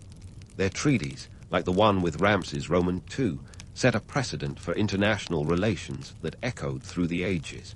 This wasn't just a handshake deal. It was a carefully crafted agreement designed to keep the peace in a world that was constantly flirting with chaos. The Hittites knew the art of diplomacy long before it became a buzzword in political science textbooks, and their savvy negotiations laid the groundwork for future statesmen. Now, let's not forget about their contributions to warfare. Chariot warfare, to be precise. The Hittites were pioneers in using these two-wheeled contraptions, which were the tanks of their time. Their military innovations didn't just stop at chariots, though. They also had a handle on logistical support, ensuring their armies were well-fed and ready to rumble. Later civilizations, like the Assyrians and Egyptians, took notes and rolled with these ideas, quite literally. But wait, there's more. The Hittites were also cultural sponges, absorbing and adapting the influences of the peoples they conquered. They created a melting pot of cultures, languages and religions, which would later influence the Luwians, Phrygians, and even the Greeks. Imagine a cultural buffet where everyone brings their own dish to the table. The Hittites might have been forgotten for a while, but their cultural fingerprints were all over the ancient world. Fast forward to the 20th century, when the Hittites made a grand re-entry onto the historical scene. Picture this. It's the early 1900s, and archaeologists are poking around the ruins of Hadusa, stumbling upon a treasure trove of clay tablets. These weren't just any tablets. They were the Rosetta Stone of the Hittite language, allowing scholars to finally crack the code and understand what these ancient people had left behind. Talk about a historical plot twist. The rediscovery of the Hittites was like finding a missing puzzle piece in the attic. Suddenly, historians could piece together the geopolitical landscape of the ancient Near East, and the Hittites were no longer just a footnote in Egyptian records. They were a full-fledged empire, with a rich history and complex society that rivaled their more famous neighbors. It's a bit like realizing the quiet kid in class grew up to be a rock star. But let's not get carried away with the romance of rediscovery. The reality was that the Hittites had their fair share of skeletons in the closet. Their society, while advanced in many ways, was also a hotbed of intrigue, betrayal, and cutthroat politics. It's a reminder that all that glitters isn't gold, and that empires are built on the backs of both visionaries and villains. So, what about the myths? The myths. They're the sugar coating on the bitter pill of history, and the Hittites have theirs in spades. From tales of great kings to epic battles, these stories have a way of capturing the imagination and glossing over the grimmer realities. But thanks to archaeology, we're slowly peeling back the layers, getting a clearer picture of who the Hittites really were. It's a bit like pulling back the curtain on the Wizard of Oz and finding a very human figure behind the magic. As we wrap up our journey through Hittite history, let's take a moment to reflect on the cyclical nature of empires. The Hittites rose and fell, much like the many empires before and after them. Their story is a testament to the fragility of power and the resilience of culture. Empires, it seems, are like the tides, rising and falling with the push and pull of forces often beyond their control. But even when the tide recedes, it leaves behind traces, echoes of what once was. In the grand sweep of history, the Hittites were a blip on the radar, yet their impact was profound. They remind us that history is not just about the victors, but also about those who dared to dream, to build, and ultimately to fall. Their legacy is a tapestry of human ambition, frailty, and resilience, a story that continues to inspire and caution us in equal measure. So there you have it, the rise and fall of the Hittite Empire, a tale of warriors and diplomats, of laws and legends, all wrapped up in the dusty embrace of time. As we step back from the ruins of Hadusa, let's carry forward the lessons of the past, and maybe, just maybe, learn from the triumphs and tragedies of those who came before us. Because history, after all, is not just about what was, but about what might be. In the late 18th century, the world was buzzing with revolution and innovation, but in the heart of southern Africa, a story was brewing that would flip the script on traditional power dynamics. Enter Shaka Zulu, a figure whose name alone sounds like it belongs in the annals of epic fantasy, yet his tale is anything but fictional. Born around 1787, Shaka's early life was the kind of rags-to-riches story that Hollywood dreams are made of. But let's not get ahead of ourselves. This isn't some feel-good movie. It's a gritty tale of survival, ambition, and a hefty dose of historical irony. Shaka was born to Senzangekona, chief of the small Zulu clan, a dot on the map of southern Africa at the time. His mother, Nandi, was from the Elanjani clan. Their union wasn't exactly a match made in heaven, or even a recognized marriage by Zulu standards. You could say Shaka's birth was a bit of an oopsie, leading to his outcast status. Some might think being born illegitimate in a patriarchal society is a solid strategy for success. But trust me, it's not the path most would choose. Yet this was the spark that ignited a series of events leading Shaka to rewrite the rules of power and warfare. Now, southern Africa in the late 1700 was a mosaic of tribes, each vying for cattle, land, and influence. It wasn't just a family board game gone wrong. This was a high-stakes game of survival. The Zulu were a minor player in the region, overshadowed by larger groups like the Ndwandwe and the Mthethwa. Enter Dingiswayo, the ambitious leader of the Mthethwa, whose name sounds like a command you'd shout during a dramatic sword fight. Dingiswayo's knack for diplomacy and warfare had positioned the Mthethwa as a dominant force. His strategy was less about brute force and more about consolidating power through alliances, a bit like the Game of Thrones without the dragons. Shaka found himself under Dingiswayo's wing after fleeing his home to escape the social stigma of his birth. Dingiswayo recognized potential when he saw it, and Shaka was like a military strategist in the rough. Under Dingiswayo, Shaka learned the art of war and politics, skills that would later make him a legend. Imagine him as the unsung prodigy in a cutthroat academy of warriors, except the prize wasn't a diploma, but survival and supremacy. The socio-political landscape Shaka navigated was a landmine of shifting alliances and colonial interests. European powers were poking their noses into Africa, driven by an insatiable appetite for resources. It was the age of exploration, after all, and the Europeans were like kids in a candy store with no supervision. This external pressure added a volatile twist to the dynamics between African tribes. It wasn't just about local skirmishes anymore. It was about who could leverage European interests to their advantage. Amidst this backdrop, Shaka's rise was far from a straightforward ascent. His journey involved a healthy dose of cunning, and let's face it, a fair bit of bloodshed. It's nice to think of him as a visionary, but Shaka was also a man who understood the power of fear. His military innovations transformed the Zulu army into a formidable force. He introduced the Ikwa, a shorter stabbing spear, and the bullhorn formation, tactics that turned battles into deadly dances of precision and brute force. Picture a chess game where the pieces are armed to the teeth, and you might get a sense of what Shaka brought to the battlefield. But let's not romanticize it too much. Shaka's legacy is a double-edged sword. pun very much intended. While he expanded the Zulu kingdom and centralized power, his methods were often ruthless.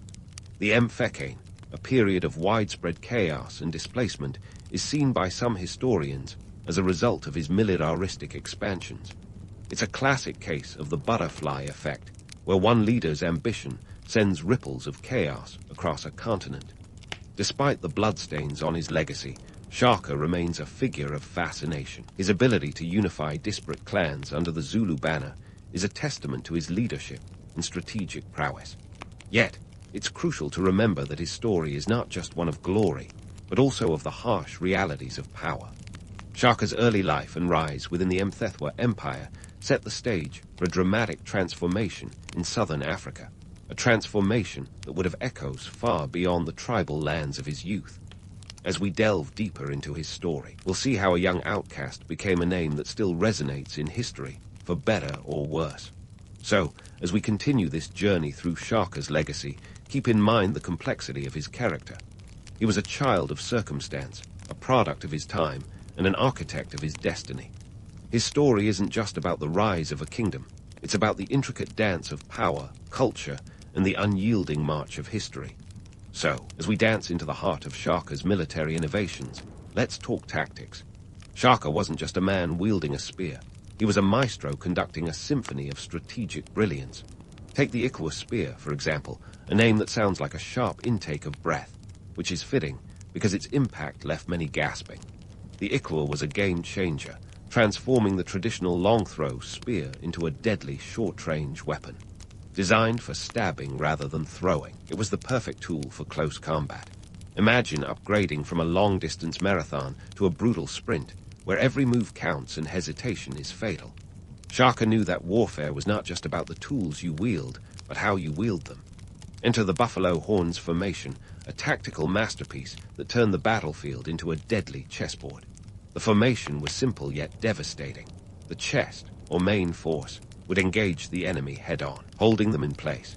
Meanwhile, the Horns, two flanking units, would sweep around to encircle the enemy, cutting off escape routes and creating chaos. It was a move straight out of a military playbook that Napoleon himself might have envied. The elegance lay in its simplicity and the brutal efficiency with which it was executed.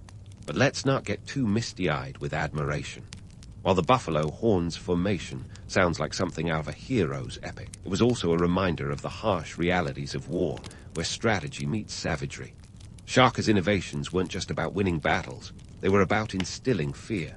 A Zulu charge was like a force of nature, relentless, overwhelming, and terrifying.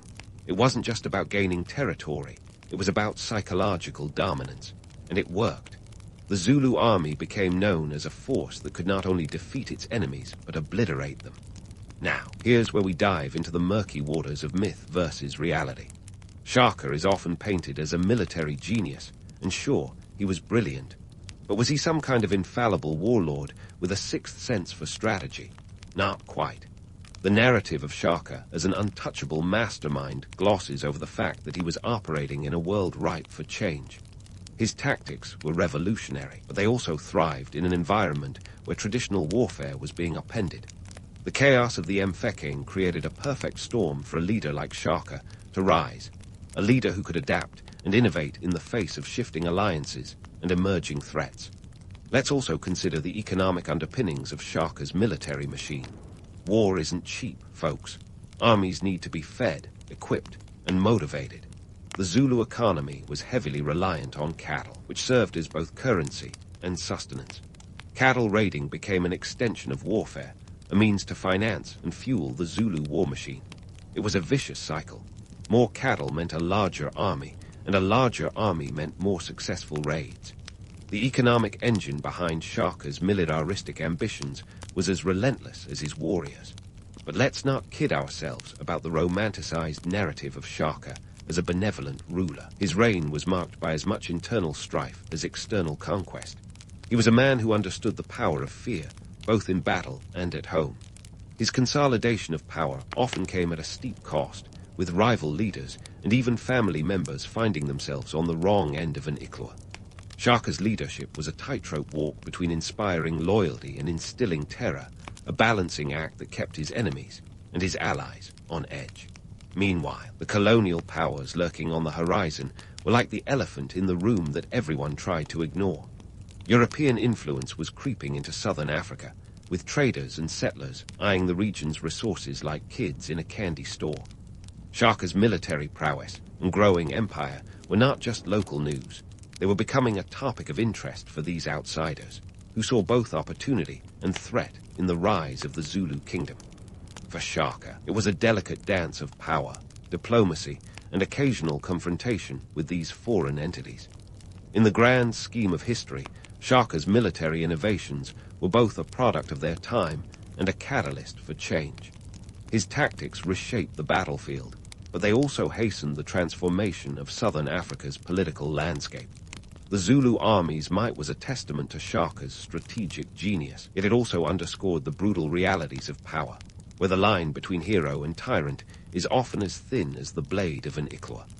As we close this chapter on Shaka's military prowess, let's remember that his legacy is as complex as the man himself. Shaka was a leader who dared to defy convention, a strategist who reshaped the art of war, and a ruler whose ambition left an indelible mark on history. But he was also a man of his time, navigating a world where survival often required ruthless choices. In the end, Shaka's story is a reminder that history is not just about the legends we create, but the realities we confront. And as we continue to explore his legacy, let's keep peeling back the layers to uncover the truths behind the myths. Shaka's military exploits were just the beginning of a saga that saw the Zulu kingdom swell like a balloon at a birthday party, only with significantly more spears involved. Under his leadership, the kingdom sprawled over 30,000 square miles by the time of his death, a formidable expanse that made the Zulus the proverbial elephant in the southern African room. But it wasn't just about land grabs and military might. Shaka was a man with a plan, and that plan involved transforming a patchwork of clans into a centralized powerhouse.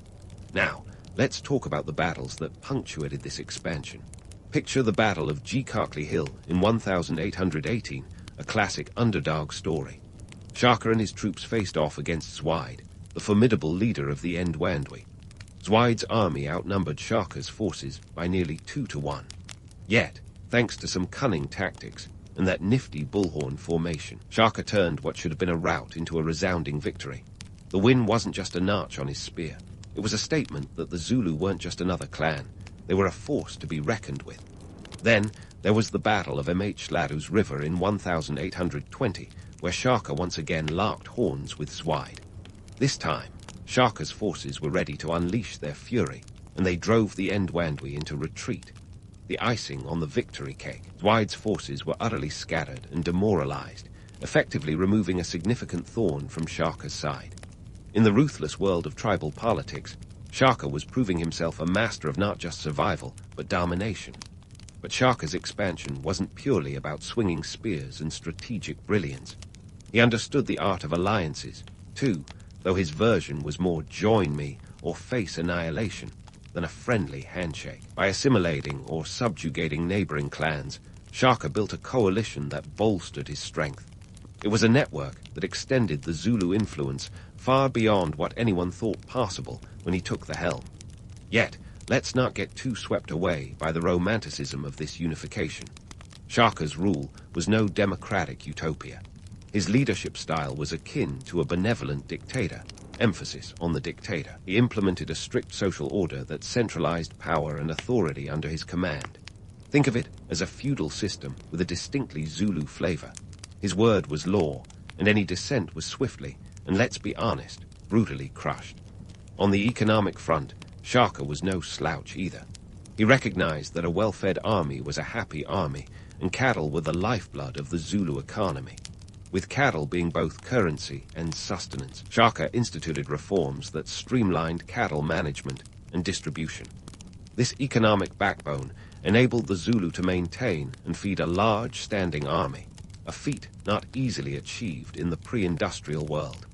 His reign saw a significant increase in cattle wealth, which in turn bolstered his military campaigns. But there's a darker side to this economic expansion. To fuel the Zulu war machine, Shaka resorted to systematic cattle raiding on neighboring tribes. These raids weren't just about acquiring assets. They were a deliberate strategy to destabilize and subjugate potential threats. Economic oppression was as much a tool of war as the Ichloa, and it served to consolidate Shaka's power in the region. Socially, Shaka's impact was equally transformative.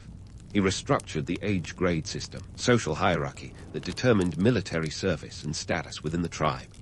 This system was turned on its head, enabling young warriors to rise through the ranks based on merit rather than age.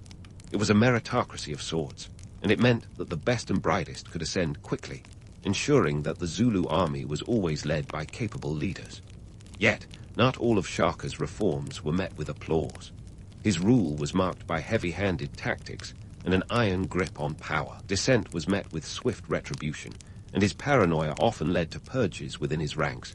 There's a reason why the phrase, "don't shoot the messenger," exists, because under Shaka, bad news often came with a deadly penalty. It was this blend of fear and admiration that defined Shaka's reign. His story is a stark reminder that the line between visionary leader and tyrant is often drawn with the blood of the dissenters. So, what are we to make of Shaka's legacy? Was he a unifying force or a despotic ruler? The truth, as always, lies somewhere in between. Shaka's expansion of the Zulu kingdom was a double-edged Ichloa, forging a powerful empire while also sowing seeds of chaos and displacement. The Mfecane, a period of tumultuous upheaval that saw the scattering and destruction of many southern African communities, is often attributed to the shockwaves of Shaka's conquests. His influence was undeniable, but it came with a hefty toll. As we look at Shaka's era, it's easy to get lost in the allure of the warrior king narrative, but we must peel back the layers to understand the complexities of his rule. Shaka was a product of his time, a visionary who saw the potential for unification and power in a fragmented world. Yet, his methods were often as brutal as they were effective. In the grand tapestry of history, Shaka's story is a vivid thread that weaves together themes of power, reform, and the often harsh realities of leadership. The Zulu kingdom's expansion under Shaka was a testament to his strategic acumen and ruthless efficiency, but it also serves as a cautionary tale about the corrosive nature of unchecked power and the human cost of empire building. As we navigate this intricate web of history, remember that the saga of Shaka Zulu is as multifaceted as the man himself. It's a tale of triumph and tragedy, innovation and intimidation, a legacy that continues to echo through the corridors of time, long after the dust of his conquests has settled. And as we delve deeper into the story, we'll see how the seeds of his rule would continue to grow, shaping the fate of the Zulu kingdom and the broader region in ways that Shaka himself might never have imagined. While Shaka was busy crafting his legacy with the precision of a master sculptor, not everything was as solid as his carefully constructed empire. The internal dynamics of the Zulu kingdom were more like a powder keg waiting for a spark than a well-oiled machine. Behind the scenes, familial tensions simmered, political dissent bubbled, and the complexities of maintaining a sprawling empire loomed large like an imposing storm cloud. Let's start with a little family drama, shall we? Shaka's ascent to power wasn't just a matter of outsmarting rivals on the battlefield. He had to navigate the treacherous waters of family betrayal. His half-brothers, Dingane and Mhlangana, weren't exactly sending him birthday cards. They were more interested in his throne than in celebrating his victories. This sibling rivalry wasn't just your typical squabble over who gets the last serving of pap.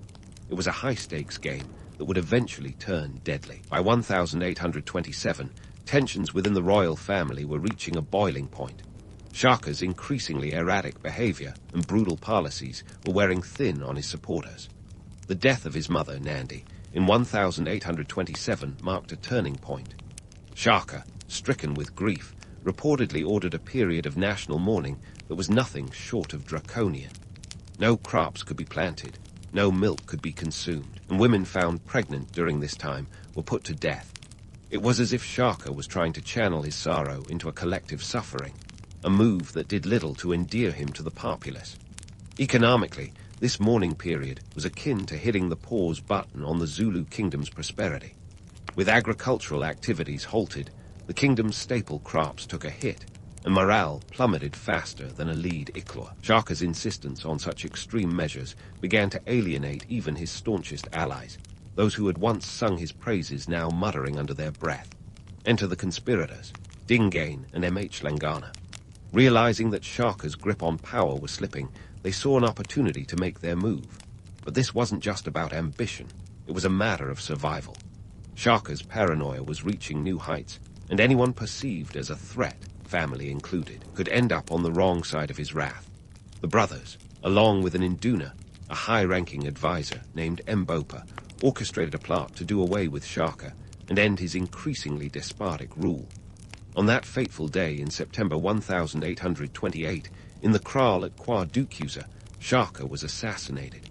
The details are murky, as they often are with regicide, but the general consensus is that he was stabbed to death, likely by his brothers and their co-conspirators. This wasn't just a coup, it was a seismic shift in the Zulu political landscape, one that left a power vacuum as gaping as the wound that ended Shaka's life. Now, let's take a step back and look at the aftermath. The Zulu kingdom was suddenly a ship without a captain. Dingain, who had been instrumental in orchestrating Shaka's downfall, quickly ascended to power.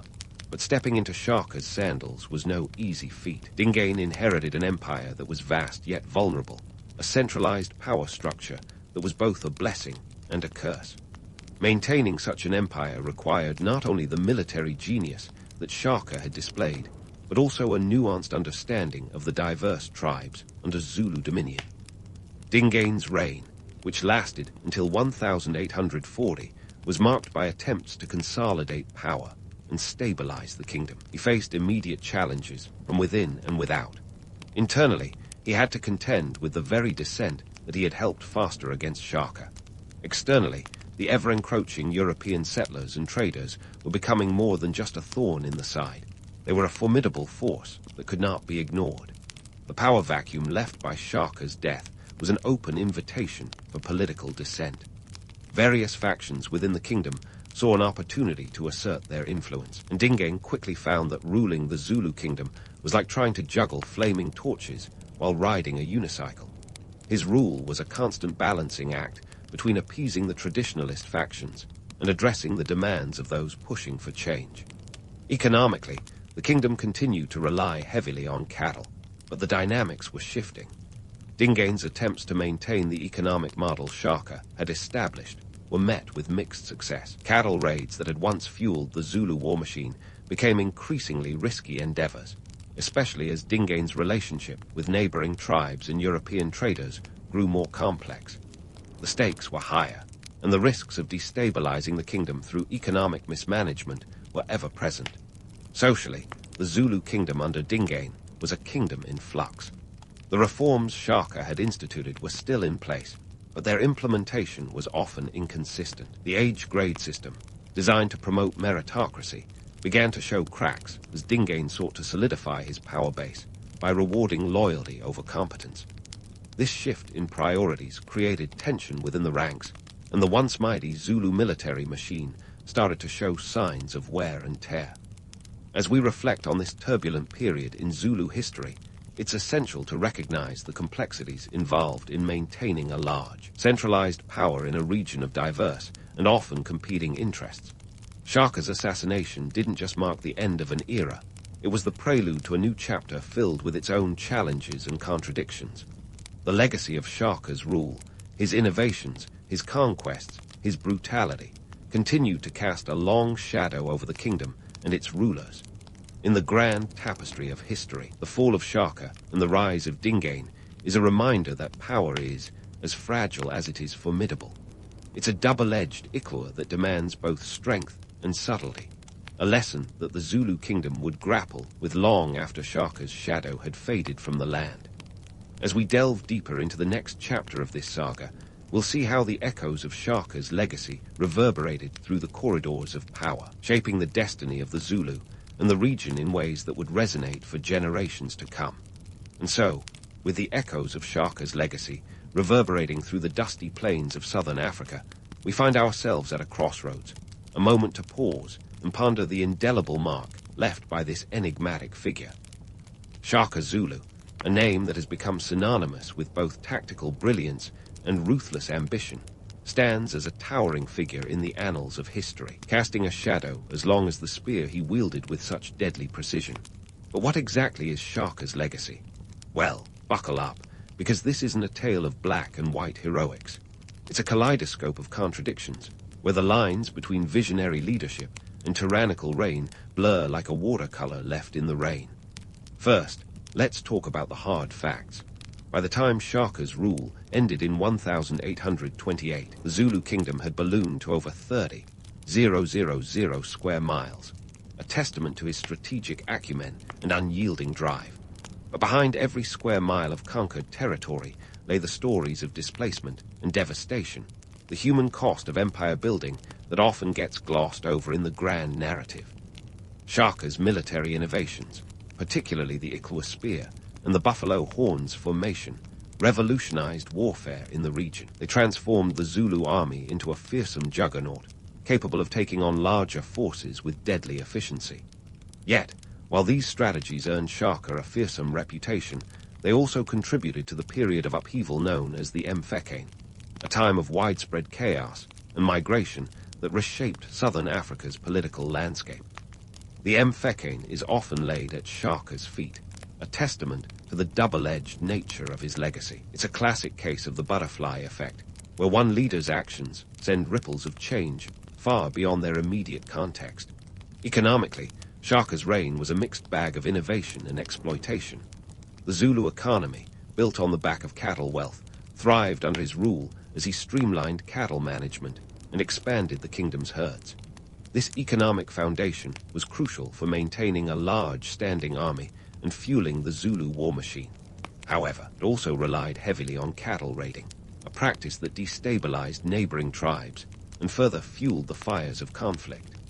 Shaka's economic policies were as much about consolidating power as they were about sustaining his military ambitions.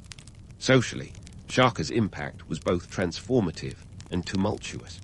His reforms upended traditional hierarchies, promoting a meritocracy that allowed young warriors to rise through the ranks based on ability rather than age. It was a radical shift in a society deeply entrenched in age-grade systems, and it ensured that the Zulu military was led by the best and brightest. But this meritocracy came at a price. Dissent was not tolerated, and Shaka's reign was marked by purges and paranoia. The line between loyalty and fear was razor-thin, a reflection of the tightrope Shaka walked as both a unifier and a despot. Now, let's shift gears and talk about how Shaka's story has been remembered over the years. The legend of Shaka Zulu has taken on a life of its own, transcending the boundaries of history to become a cultural icon. In South Africa, Shaka is celebrated as a national hero, a symbol of resistance and resilience in the face of colonial encroachment. His image adorns everything from statues to street names, a testament to the enduring power of his legacy. Globally, Shaka's story has been mythologized, often romanticized as the tale of a warrior king who defied the odds to forge an empire. Hollywood has taken a keen interest in Shaka's life, spinning his story into epic dramas that emphasize his military genius and charismatic leadership. But as with all legends, the truth is more complex.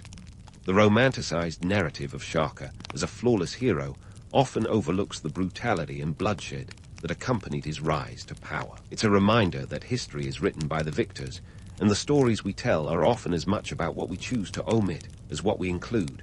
So, where does this leave us? Shaka's legacy is a tapestry woven with threads of both triumph and tragedy. It's a story of ambition and innovation, but also of the harsh realities of power and conquest.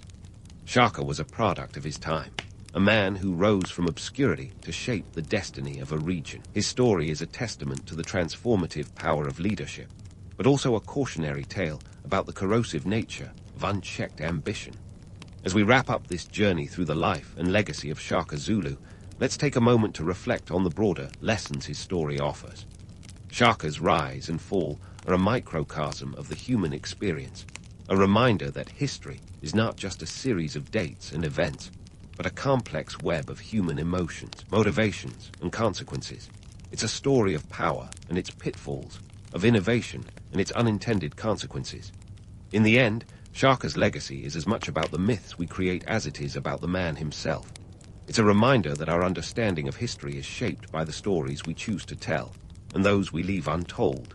So, as we continue to explore the past, let's strive to peel back the layers and uncover the nuanced truths that lie beneath the surface. Because in the grand tapestry of history, every thread tells a story, and every story is worth telling.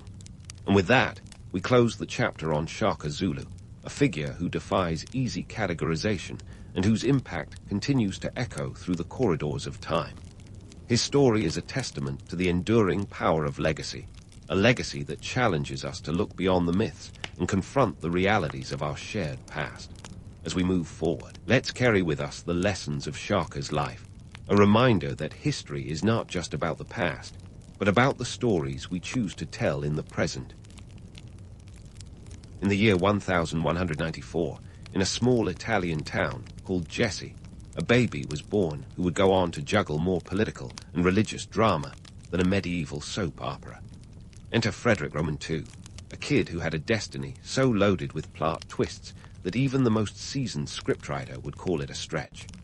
Born to Emperor Henry VI and Constance of Sicily, Frederick was practically swaddled in royal controversy from the get-go. Imagine being a newborn and already having the Holy Roman Empire as your playpen.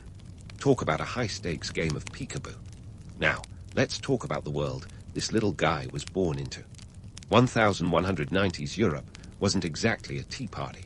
It was more like a never-ending Game of Thrones, with knights clanking around in armor, feudal lords squabbling over patches of muddy land, and the occasional crusade thrown in for good measure. Europe was a patchwork quilt of feudal contracts, where everyone was either a vassal or a liege, and your social status was roughly as stable as a Jenga tower in an earthquake. Frederick's early years were a whirlwind of political chaos and royal intrigue.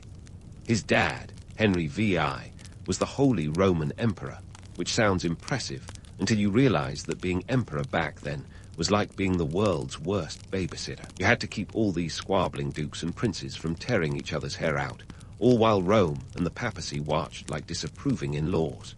And just when you think it couldn't get any more dramatic, Henry dies in 1197, leaving 3-year-old Frederick an orphan.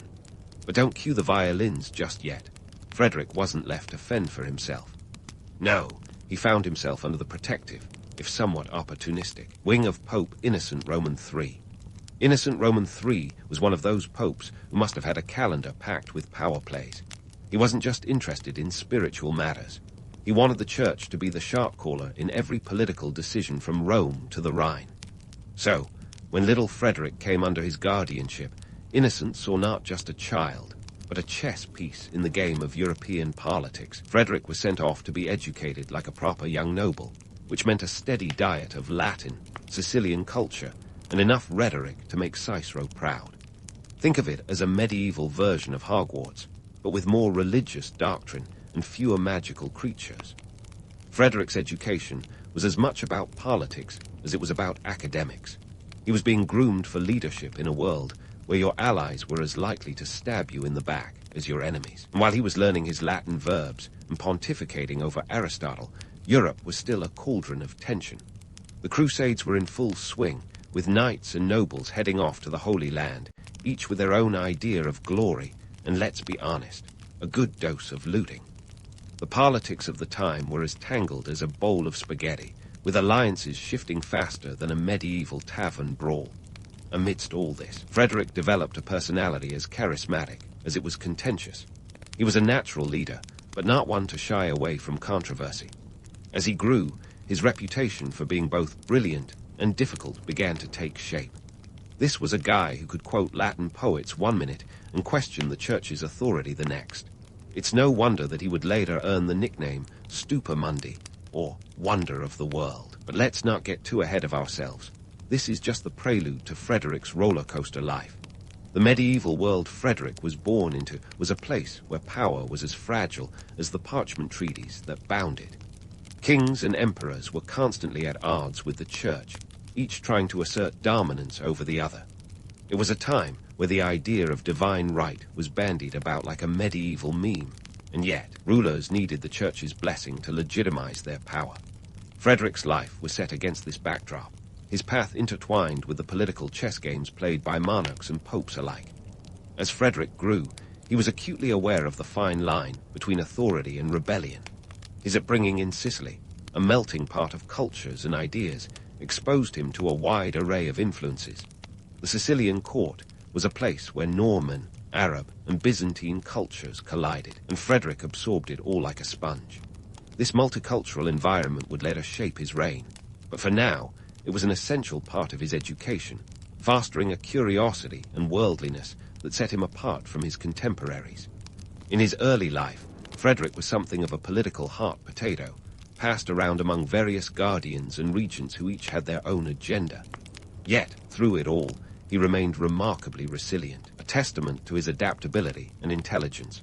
He learned to navigate the treacherous waters of medieval politics with a deftness that belied his years. And while he was still a child, the seeds of his future reign were being planted, preparing him to take on the mantle of leadership in one of the most tumultuous periods of history. Frederick's early years set the stage for a reign that would be as innovative as it was controversial. He was a ruler who would challenge the status quo, pushing boundaries and questioning long-held beliefs. But the road to power was fraught with challenges, and Frederick would need every ounce of his wit and intellect to succeed. As we delve deeper into his life, we will see how the lessons of his youth shaped his decisions and defined his legacy. For now, though, we've only just scratched the surface of Frederick's story, a tale of ambition, intrigue, and a relentless pursuit of knowledge in a world teetering on the edge of chaos. Frederick's early years had been a masterclass in resilience, but as he edged into his teenage years, the real fun, or chaos, began. Welcome to Sicily, circa 1208, where political backstabbing was practically a national sport. At the ripe old age of 14, Frederick was crowned King of Sicily. But don't let the title fool you. This wasn't a cushy gig filled with feasts and falconry. No, his kingdom was more like a chessboard with pieces that had a mind of their own, each with a penchant for rebellion. And who could forget the rebellious barons? These guys were the medieval version of unruly teenagers, constantly testing boundaries and throwing tantrums whenever they felt their feudal privileges were threatened. Now, this might sound like a scene out of a soap opera, but it was Frederick's reality. The barons had a bad habit of ignoring royal authority, and Frederick, barely a teenager, had to find a way to keep them in line. It's safe to say that the Sicilian barons were about as easy to control as a herd of cats on a caffeine high. If the barons weren't enough, Frederick also had to deal with the ever-present shadow of the papacy. Pope Innocent Roman III, Frederick's former guardian, had all the subtlety of a sledgehammer when it came to political maneuvers. The Papal States were like that nosy neighbor who always peeked over the fence, only with a lot more power and influence. Innocent Roman III had big plans for Frederick, and those plans usually involved keeping the young king on a very short leash. This was less about nurturing a young ruler and more about using him as a pawn in the church's grand scheme for European dominance. In this pressure cooker of politics, Frederick's strategic marriages played out like a game of medieval matchmaking. His first marriage was to Constance of Aragon in 1209. This was less about love and more about alliances, the way most royal marriages were back then. Constance brought with her the promise of support from the powerful Aragonese family, and Frederick needed all the allies he could muster. But as it often happens in history, things rarely go according to plan. Constance died just 4 years later, in 1213, leaving Frederick a widower at the tender age of 19. Undeterred, Frederick went on to marry Yarland of Jerusalem in 1225. This marriage was a power move straight out of a political advisor's playbook. By marrying Yarland, Frederick claimed the title of King of Jerusalem, adding yet another crown to his collection. It was a bold move, considering the Holy Land was more contested than a popular concert's front row. But hey, a king's gotta do what a king's gotta do, right? While Frederick was busy playing the marriage game, he was also crafting his own vision of governance. This wasn't your typical medieval rule-by-force approach. Frederick was a bit of a Renaissance man before the Renaissance was even a thing. He embraced multiculturalism, drawing from the rich tapestry of cultures that made up Sicily. His court was a melting pot of Norman, Arab, and Byzantine influences, and Frederick was determined to use this diversity to his advantage. He was like a medieval DJ, mixing different cultural beats to create a unique symphony of governance. But let's not get too romantic about it. Frederick wasn't just about harmony and cultural exchange. He also had a bit of an iron fist when it came to control. He implemented strict laws to curb the power of the nobility and centralize authority.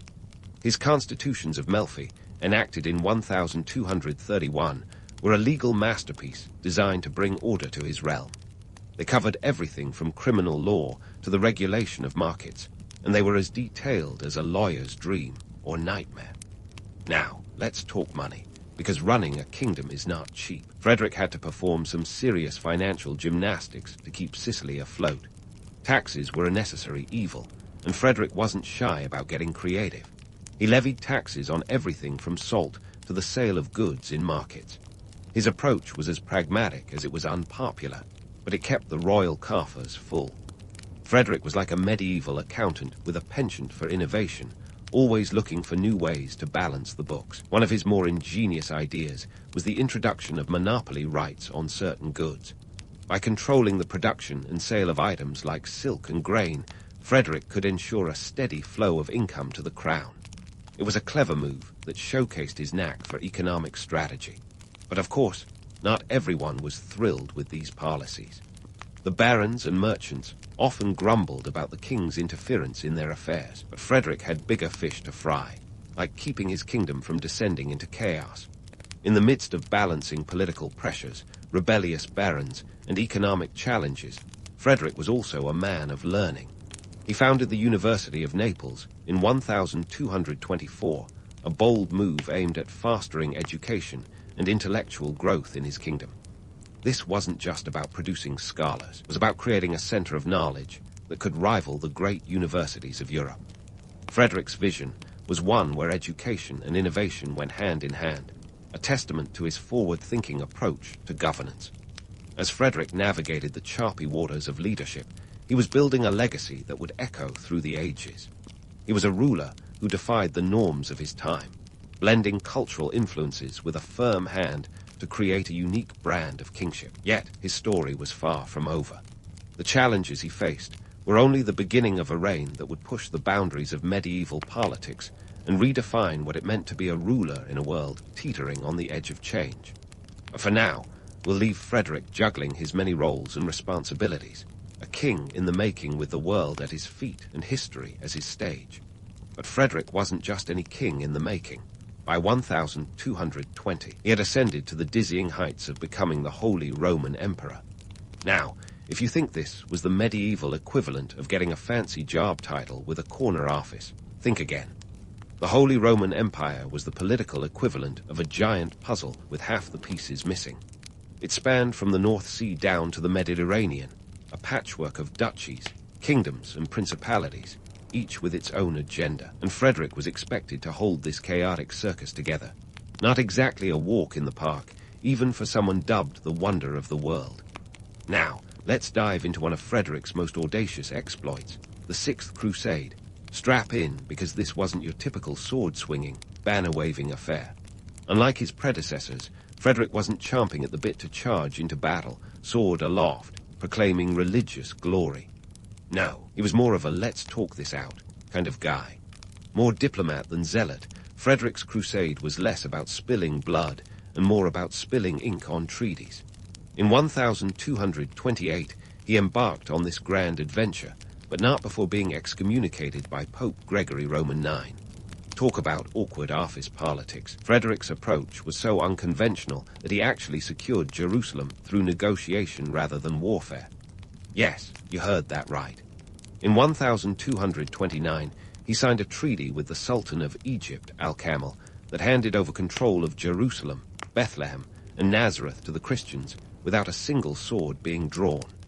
This was less Deus Vult and more Deus Negotiates. It was a diplomatic masterstroke, but didn't exactly win him any popularity contests back home. Many crusaders were left scratching their heads, wondering why they hadn't thought of that approach before. Frederick's knack for diplomacy wasn't just a one-off party trick. It was a cornerstone of his rule, reflecting the broader ethos of an emperor who was more Renaissance man than medieval brute. Speaking of Renaissance, let's not forget that Frederick was a man of insatiable curiosity, a quality that led him to establish the University of Naples in 1224. This was no mere vanity project.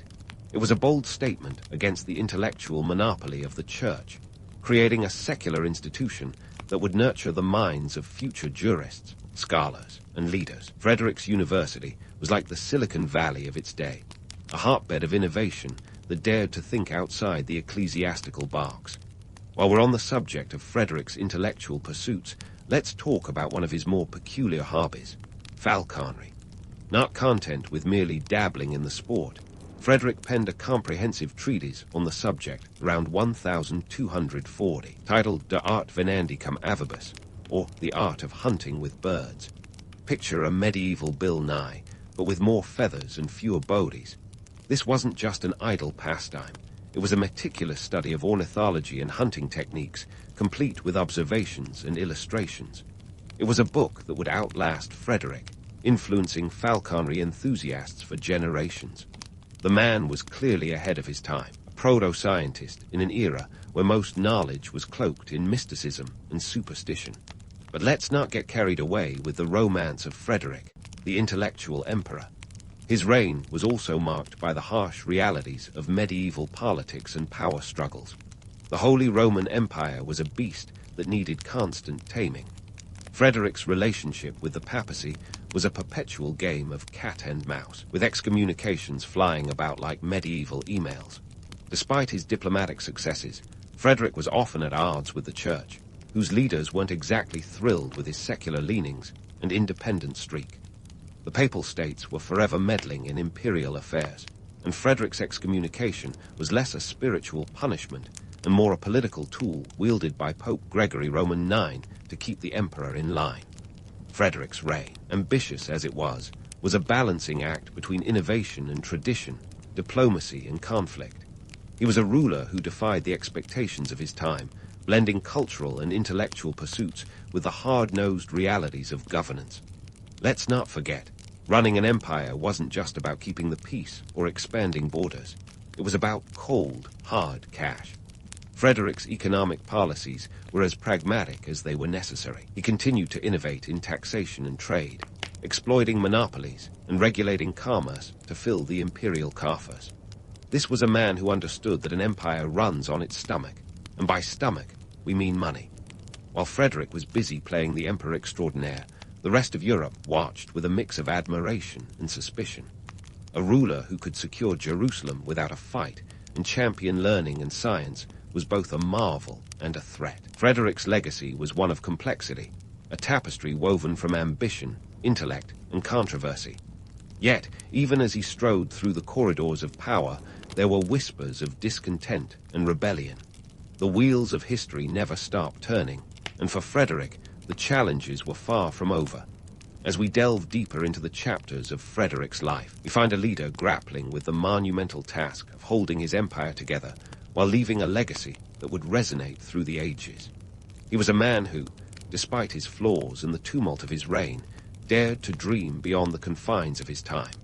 But dreams alone are not enough to sustain an empire, and for Frederick, the real test lay in navigating the treacherous waters of politics, religion, and power that defined the medieval world. The story of Frederick Roman II is far from over, and the next chapter promises even more intrigue and drama. Frederick Roman II's story, far from winding down, was actually ramping up to a crescendo of ecclesiastical drama and imperial innovation. Like a medieval soap opera with more Latin and fewer commercial breaks, the tension between Frederick and the papacy was reaching new heights. Picture this: an emperor who treated excommunication like a pesky spam email, annoying but not exactly life-altering. For a man whose leadership style leaned heavily on secularism and intellect, the Church's spiritual sanctions were less divine intervention and more political maneuvering. By the 1230, Frederick and Pope Gregory Roman IX were about as friendly as cats and dogs in a room full of rocking chairs. The Pope, ever the holy bureaucrat, excommunicated Frederick not once, but twice. Frederick's response, a mix of diplomatic overtures and strategic indifference, After all, this was a guy who had once secured Jerusalem with a pen rather than a sword. When it came to papal politics, he was playing three-dimensional chess, while most were still figuring out checkers. Now, let's talk about that peace treaty in 1230, known formally as the Treaty of San Germano. Picture two frenemies finally agreeing to put down their swords and pick up a quill, a temporary ceasefire that was more about mutual necessity than newfound friendship. Frederick agreed to restore lands to the Papal States, while Gregory agreed to lift the excommunication. It was less a come-bear moment and more a pragmatic pause, like two boxers taking a breather before the next round. Both sides knew this peace was as stable as a Jenga tower, but for the moment, it was enough. Frederick's administrative genius, however, was where his real legacy shone. Take, for instance, the Constitutions of Melfi.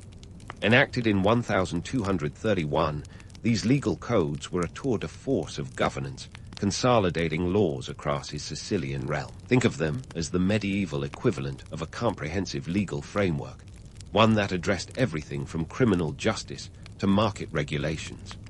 Frederick's approach was as detailed as a Renaissance painting, yet as autocratic as they come. While the constitutions centralized power under the crown, they also laid the groundwork for a more orderly society. It was a balancing act of authority and reform, a tightrope walk that Frederick navigated with the ease of a seasoned acrobat. But Frederick wasn't just about laws and diplomacy. He was also an architectural visionary, leaving behind structures that were as bold as his political maneuvers. Enter Castel del Monte, a stunning octagonal castle in southern Italy. Built in the 1240, this architectural marvel was as much a statement of power as it was a work of art. With its geometric precision and strategic location, Castel del Monte reflected Frederick's grandiose vision, a fusion of form and function that left contemporaries and later historians both awestruck and puzzled. Was it a hunting lodge, a military fortress, or a symbol of imperial might? The answer, like much of Frederick's life, was probably a bit of each. The castle's construction wasn't cheap, of course. Estimates suggest that Frederick poured a significant chunk of his treasury into its creation, a testament to his commitment to legacy building. In today's money, it would be like funding a space mission, a costly endeavor with high stakes and even higher rewards. But for Frederick, the investment was worth it. Castel del Monte stood as a testament to his reign, a physical manifestation of his ambitions that defied the passage of time. As the 1230 faded into the 1240, Frederick's reign continued to be a masterclass in juggling conflicting interests. His administrative reforms brought order, but also centralized power in a way that made him more than a few enemies. His architectural endeavors showcased his vision, but also drained the coffers, and his ongoing chess match with the papacy was a constant reminder that even the most enlightened ruler couldn't escape the political quagmire of medieval Europe. Yet, despite the challenges, Frederick remained an emperor who defied convention. His secular leanings, intellectual pursuits, and innovative governance were as much a part of his legacy as his conflicts with the church. He was a ruler who embraced the complexities of his time, navigating the turbulent waters of medieval politics with a blend of diplomacy and determination. Frederick's story was far from over, and while his reign was marked by conflict and controversy, it was also a period of remarkable transformation. As we continue to explore his life, we'll see how he managed to walk the fine line between tradition and innovation, leaving a legacy that would echo through the ages. But for now, let's leave Frederick amidst the intrigue and drama of his imperial court, a ruler who dared to dream beyond the confines of his age, even as the wheels of history continue to turn. As the final chapter of Frederick Roman II's reign unfolded, it was clear that the wonder of the world was dancing on the edge of a political volcano. The 1240 were a time when his empire seemed to be held together by little more than sheer force of will, and a patchwork of treaties that were as fickle as a medieval weather forecast. Frederick was, by now, a seasoned emperor with a track record of defying the norms, yet even he couldn't escape the gravitational pull of political entropy that was tugging at his realm. The papacy, always the proverbial thorn in Frederick's side, continued its crusade against him with the fervor of a zealot armed with a papal bull. Pope Innocent Roman IV Gregory Roman IX successor, was no fan of Frederick's secular antics and launched a campaign of excommunications that were beginning to feel like an annual tradition. In 1245, at the Council of Lyon, Innocent Roman IV declared Frederick deposed, branding him a heretic and an enemy of the Church. For Frederick, it was another day, another excommunication, like being unfriended on medieval Facebook. Yet, despite this ecclesiastical warfare, Frederick's reign wasn't just a parade of papal slaps on the wrist. He was a ruler who knew how to multitask with the best of them. While fending off the Church's spiritual salvos, he continued to implement his vision of centralized governance. His legal reforms were like a medieval IKEA manual, comprehensive, sometimes confusing, but ultimately designed to bring order to chaos. The constitutions of Melfi were just one part of a broader strategy to consolidate power, reduce the influence of the unruly nobility, and create a more efficient administrative machine. However, Frederick's ambitions were not without their costs. The economic reality of maintaining such a sprawling empire was as harsh as a Sicilian summer. Taxes were the name of the game, and Frederick, ever the pragmatist, wasn't shy about levying them on everything from salt to silk. His financial policies were both a boon and a bane, ensuring the empire's coffers were stocked, while simultaneously stoking the fires of discontent among the nobility and commoners alike.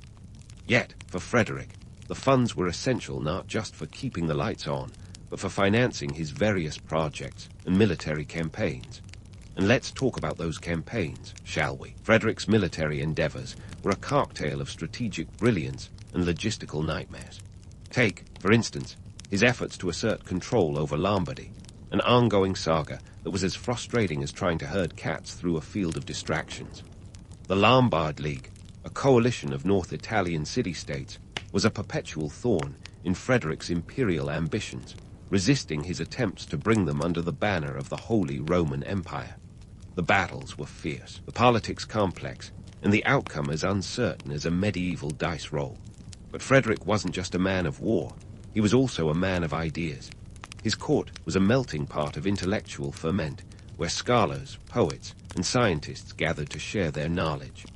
Frederick's patronage of the arts and sciences was a hallmark of his reign, reflecting his belief in the power of knowledge as a tool for governance and enlightenment. He corresponded with leading intellectuals of the time, including the Arab philosopher Ibn Sabin and the Jewish scholar Michael Scott. Frederick's court was like a medieval TED talk conference, where ideas flowed as freely as the wine. Yet, for all his innovations and intellectual pursuits, Frederick's twilight years were marked by increasing turmoil. The political landscape of Europe was shifting, and Frederick found himself in a constant battle to maintain his grip on power. His own family was a hotbed of intrigue, with his sons vying for influence and power in a game of thrones that would make even the most seasoned diplomat wince. Frederick's eldest son, Henry Roman VII, had already rebelled against him in 1235, only to be captured and imprisoned by his own father, a move that was as ruthless as it was necessary. By the late 1240, Frederick's health was declining, and with it, the stability of his empire. In 1250, at the age of 55, Frederick Roman II died at Castel Fiorentino in Apulia, possibly from dysentery or a stroke. His death was like the fall of a mighty oak, leaving behind a power vacuum that would spell the beginning of the end for the Hohenstaufen dynasty. Within a few short years, the dynasty would unravel like a poorly knitted sweater, with Frederick's successors unable to hold the empire together against the forces of disintegration. Frederick's legacy, however, was not just a story of decline. He left behind a rich tapestry of innovation, controversy, and cultural exchange that would echo through the ages. His reign was a testament to the possibilities of intellect and diplomacy in an age often defined by brute force and religious dogma. Frederick's vision of a multicultural, intellectually vibrant court was a precursor to the Renaissance, a period that would later transform Europe in ways that even he couldn't have imagined. Despite his flaws and the controversies that dogged his reign, Frederick Roman II remains a figure of enduring fascination. Was he truly the Stupa Mundi, the wonder of the world, that some chroniclers claimed? In many ways, yes. He was a ruler who defied the conventions of his time, blending cultural and intellectual pursuits with the harsh realities of medieval power politics. He was a man who dared to dream beyond the confines of his age, leaving behind a legacy that would inspire both admiration and debate for centuries to come. As we close the book on Frederick's life, we're left with a portrait of an emperor who was as complex as the age he lived in. His reign was a delicate dance between innovation and tradition, diplomacy and conflict, intellect and authority. Frederick was a ruler who, despite the odds, sought to shape the world in his image, one of knowledge, diversity, and ambition. And while the wheels of history have long since turned, the echoes of Frederick's vision continue to resonate, reminding us that even in the darkest of times, the light of human ingenuity can shine through. Vincent van Gogh entered this world on March 30, 1853, in the small Dutch village of Zundert, with the unsettling honor of sharing his name with a brother who'd made an entrance and exit exactly 1 year before without ever taking a breath. That's right. Vincent was technically a sequel, and for those keeping score, the original Vincent wasn't a tough act to follow. This little factoid is either a morbid footnote or a psychological head trip that would have Freud salivating. Either way, it set the stage for a life that would be as vivid and turbulent as his leather canvases. Growing up, Vincent had what we call a complicated relationship with his family. His father, Theodorus van Gogh, was a minister, which perhaps explains Vincent's brief, disastrous flirtation with theology. But more on that train wreck in a moment. His mother, Anna Cornelia Carbentus, was a woman who knew her way around a practical household, an environment not exactly conducive to nurturing an artistic genius who'd eventually become synonymous with ear-mutilating drama. Then there was Theo, Vincent's younger brother by 4 years. Theo was the Watson to Vincent's Holmes, the sibling who would not only support him emotionally, but also, crucially, financially. Without Theo, Vincent's story would likely have ended in obscurity, with his paintings languishing in attics rather than museums. Now, let's talk about Vincent's early career, or more accurately, his spectacular career misfires. First up, he tried his hand at being an art dealer. You know, because when you're not sure what to do with your life, you might as well sell other people's achievements. He worked for Goupil and Sy, a prominent art dealership, starting in The Hague and later moving to London and Paris. But Vincent had 2 fatal flaws for a career in sales. He was both terrible at schmoozing clients and had the emotional resilience of wet tissue paper. After a few years of alienating colleagues and clients alike, he was let go. Strike one. Not one to be deterred by failure, Vincent next set his sights on the cloth. Theology seemed like a respectable career path, and surely a man with such intense passion had a calling, right? Wrong.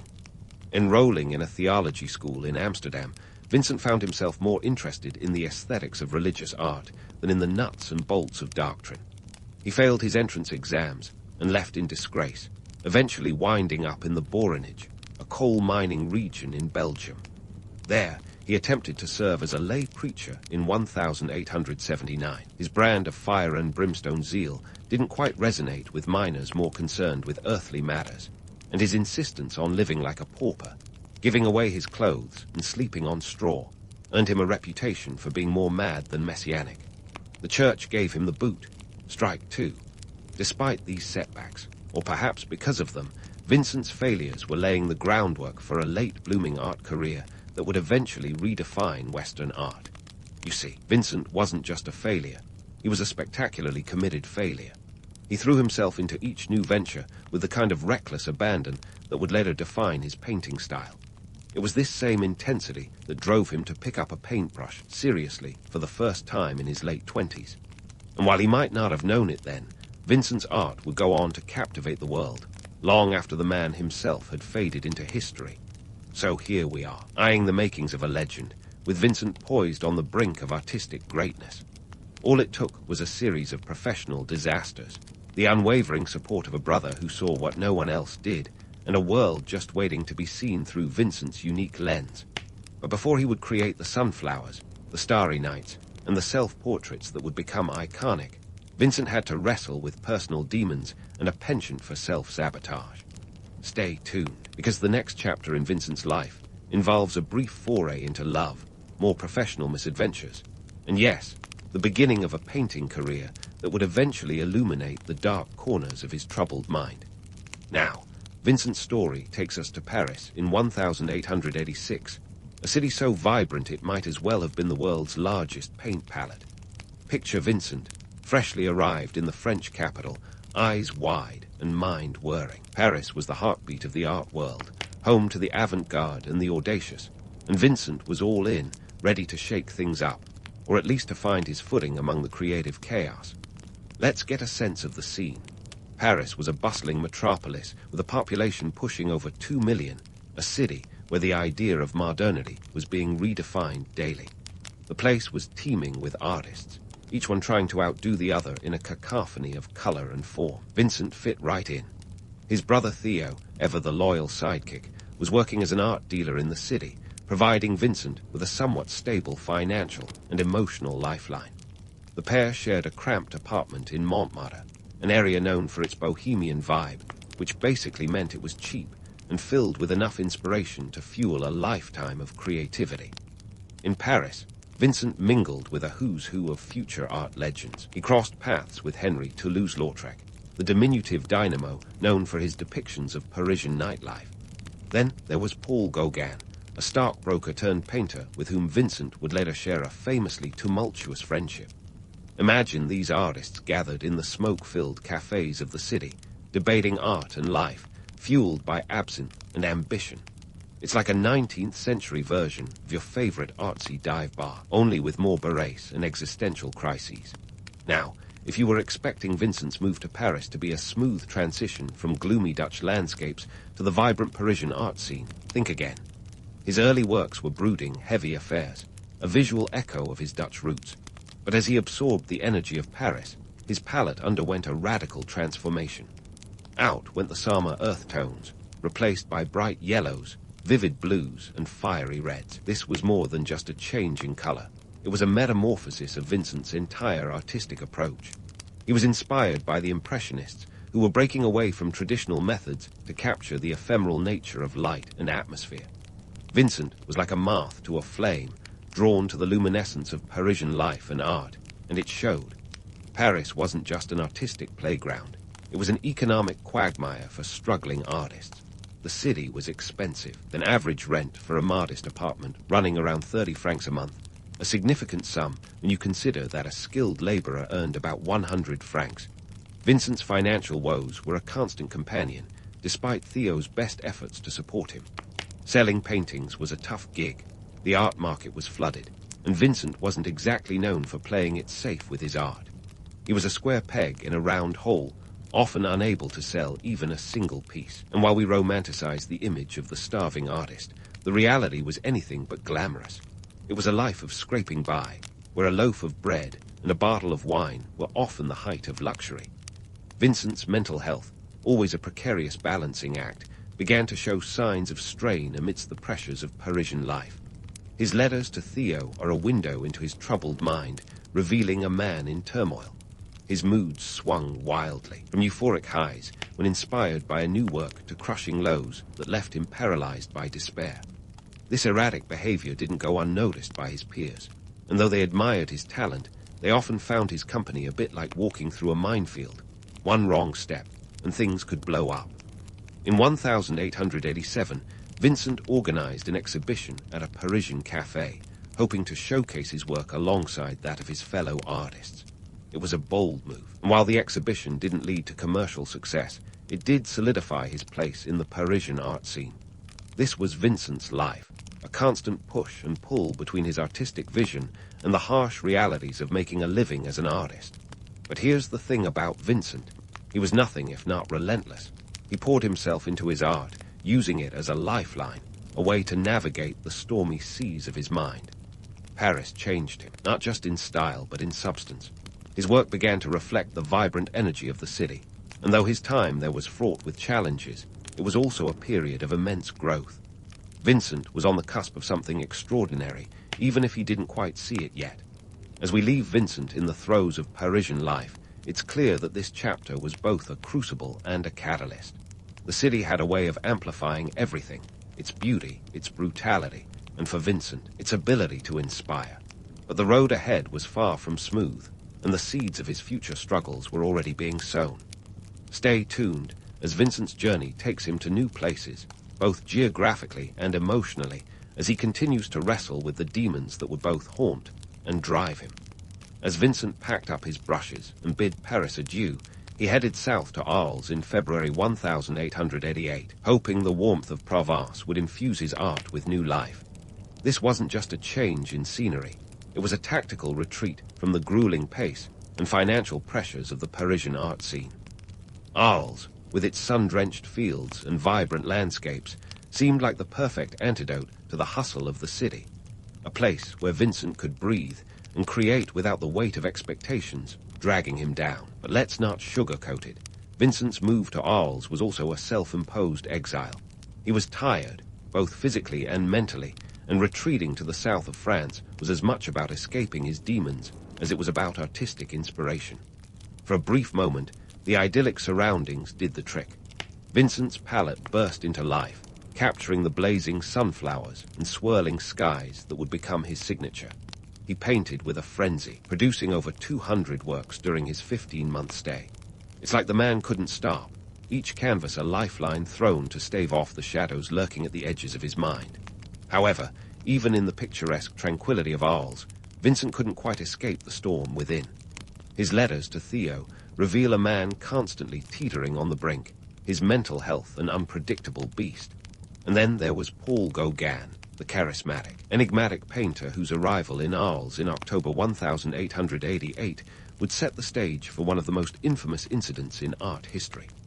Now, Gauguin and Van Gogh were an odd couple, to say the least. Gauguin, with his lofty ambitions and air of superiority, and Vincent, the intense, sensitive soul, were like oil and water. Vincent hoped Gauguin's presence would foster an artistic utopia, a studio of the South, where artists could collaborate and innovate. But if you've ever had a roommate, you know the dream often clashes with reality. Their time together was a pressure cooker of clashing egos and artistic differences, and all this was happening under the same roof of the Yellow House, Vincent's modest abode in Arles. Here's where the myths start to pile up like bad paintings at an art fair. The infamous ear incident, often painted as a spontaneous act of madness, was more complex than a simple bout of insanity. On December 23, 1888, after a particularly explosive argument with Gauguin, Vincent's mental state took a nosedive. In a moment of profound distress, he sliced off a portion of his left ear.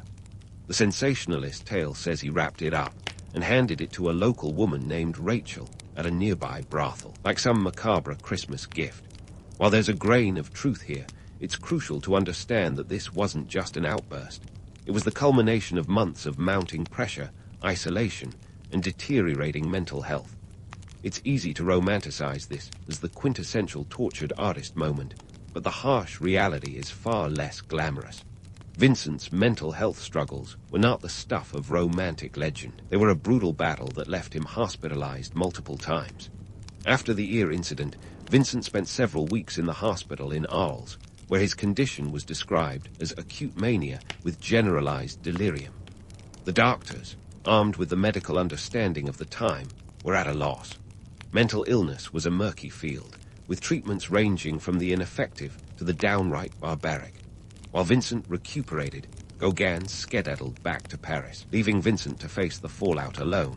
The relationship between the two artists had teetered on the brink, and the ear incident was the final shove over the edge.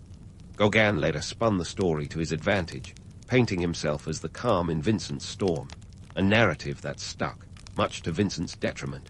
So why does this story endure, often stripped of its complexities? Because we love a good myth, especially one that fits neatly into the tortured genius trope. Image of Vincent, ear bandaged and eyes wild, is compelling, no doubt, but it does a disservice to the real man, a man who was grappling with demons that were all too real and all too human. Vincent's time in Arles ended in a haze of confusion and despair, but it was also punctuated by moments of incredible creativity. His Sunflower series, painted during this period, is a testament to his ability to capture beauty even as his world seemed to crumble. Despite his struggles, or perhaps because of them, Vincent's art thrived in the fertile soil of his turmoil. He was a man with one foot in chaos the other in creation, a delicate dance that defined his life and legacy. As we leave Vincent in Arles, it's clear that the tale of the ear is more than just a headline-grabbing anecdote. It's a window into the mind of a man who, despite his struggles, continued to pursue his art with unrelenting fervor. The road ahead for Vincent was fraught with challenges, but his story was far from over. Stay tuned as we follow him on the next leg of his journey, where the seeds of his ultimate legacy would begin to take root. As Vincent packed his paints and brushes for the next chapter, he found himself heading to Saint-Trémy-de-Provence in May 1889, seeking both solace and treatment after the chaos of Arles. This time, his destination was the St. Paul de Morsol Asylum, a former monastery turned mental health facility. Now, if your mental image of an asylum is a Dickensian nightmare of padded cells and straitjackets, take a step back. St. Paul was more like a rustic retreat with a side of therapy, tranquil gardens, private rooms, and even the liberty to paint. Not quite Club Med, but for Vincent, it was a sanctuary where his troubled mind could find some semblance of peace. Despite his struggles, Vincent's time at Saint-Trémy was nothing short of miraculous in terms of productivity. Over the course of just a year, he churned out more than 150 paintings. That's right, 150. We're talking about a new masterpiece every 2 or 3 days. If procrastination were a sin, Vincent was a saint of productivity. His room became both his studio and his refuge, the barred windows offering a view of the asylum's gardens and the distant Alpilles mountains, both of which would find their way onto his canvases. During this period, Vincent's art took on a haunting beauty, reflecting both his internal turmoil and the serene surroundings. The Starry Night, one of his most iconic works, was painted here. Its swirling, turbulent sky is as much a window into Vincent's mind as it is a depiction of the night. This wasn't just a pretty picture. It was a cosmic dance of chaos and order, a visual symphony composed by a man who could hear the music of the spheres, even if they sometimes played off-key. The economic reality of Vincent's life was a constant undertow, threatening to pull him under. While he was creating masterpieces, the world remained blissfully ignorant of his genius. The art market, much like a fickle fashionista, had a penchant for the latest trends, and Vincent's bold, emotive style wasn't in vogue. To put it bluntly, he couldn't sell a painting to save his life. The cost of living, even in rural Provence, was a burden. A loaf of bread cost about 30 francs, and Vincent's meager income was heavily reliant on Theo's generosity. The art dealer brother sent him about 150 francs a month, a lifeline that barely kept Vincent afloat. Meanwhile, Vincent's correspondence with Theo was both a lifeline and a ledger of his mental state. In these letters, Vincent poured out his soul, offering a candid glimpse into his joys, fears, and frustrations. He wrote of his paintings, his health, and his dreams for the future, a future that seemed increasingly out of reach. Theo, ever the supportive sibling, was Vincent's anchor in a stormy sea, offering both financial support and emotional stability. But let's not forget the elephant in the room, the art market's indifferent shrug to Vincent's work. While he was pouring his heart onto canvas, the world was busy admiring the polished, pretty pictures that fit neatly into bourgeois parlors. Vincent's raw, unfiltered vision was like a jazz song in a world still enamored with classical tunes. His paintings were a jolt to the senses, a wake-up call that most art buyers were not ready to answer. Then, in May 1890, Vincent made his final move to Auvers-sur-Oise, a village just north of Paris. Under the care of Dr. Paul Gachet, a physician with a penchant for the arts, Vincent hoped to find both creative inspiration and medical support. Auvers was an artist's paradise, with its picturesque landscapes and proximity to Paris offering the best of both worlds. Vincent settled into a modest room at the Revue Inn, and once again he painted with an urgency that belied his fragile mental state. During this time, Vincent's work was marked by a newfound intensity. He painted more than 70 pieces in the last 2 months of his life, capturing the vibrant wheat fields, dramatic skies, and rustic village life of Auvers. His palette was bolder, his brushstrokes more assertive, as if he were racing against an invisible clock. His letters to Theo reveal a man both hopeful and despairing, caught in the tension between his artistic aspirations and the harsh realities of his life. Despite the idyllic surroundings, Vincent's mental health continued to deteriorate. The pressures of his financial situation coupled with the art world's persistent indifference, weighed heavily on him. He was a man perpetually out of step with the world, his genius unrecognized, his struggles unseen. The myth of the tortured artist is romantic, sure, but the reality was a relentless grind that left Vincent exhausted and disillusioned. On July 27, 1890, Vincent took a walk into the wheat fields outside Overs and shot himself in the chest. He staggered back to the inn, where he lingered for 2 days, finally succumbing to his injuries on July 29. His last words, reportedly, were "La tristesse dura tauges." The sadness will last forever. It's a haunting epitaph for a life marked by both brilliance and despair. In the immediate aftermath of Vincent's death, his work remained largely unappreciated, a testament to a world that often fails to recognize genius until it's too late. Theo, devastated by his brother's passing, worked tirelessly to promote Vincent's art, but he too succumbed to illness just 6 months later. The art world, ever the slow learner, would take years to catch up to the brilliance of Vincent's vision. And so, Vincent van Gogh's story remains a poignant reminder of the fine line between genius and madness, a tale of a man who saw the world in vivid color even as he wrestled with darkness. As we leave Vincent's story for now, we find ourselves standing on the precipice of his legacy, an enduring influence that would shape the art world in ways he could scarcely have imagined. Stay tuned as we explore the ripples of Vincent's life and work, and how the world finally woke up to the brilliance that had been there all along. Vincent van Gogh's story, much like one of his swirling starry nights, is a tapestry of brilliance and tragedy, woven together by the relentless march of time.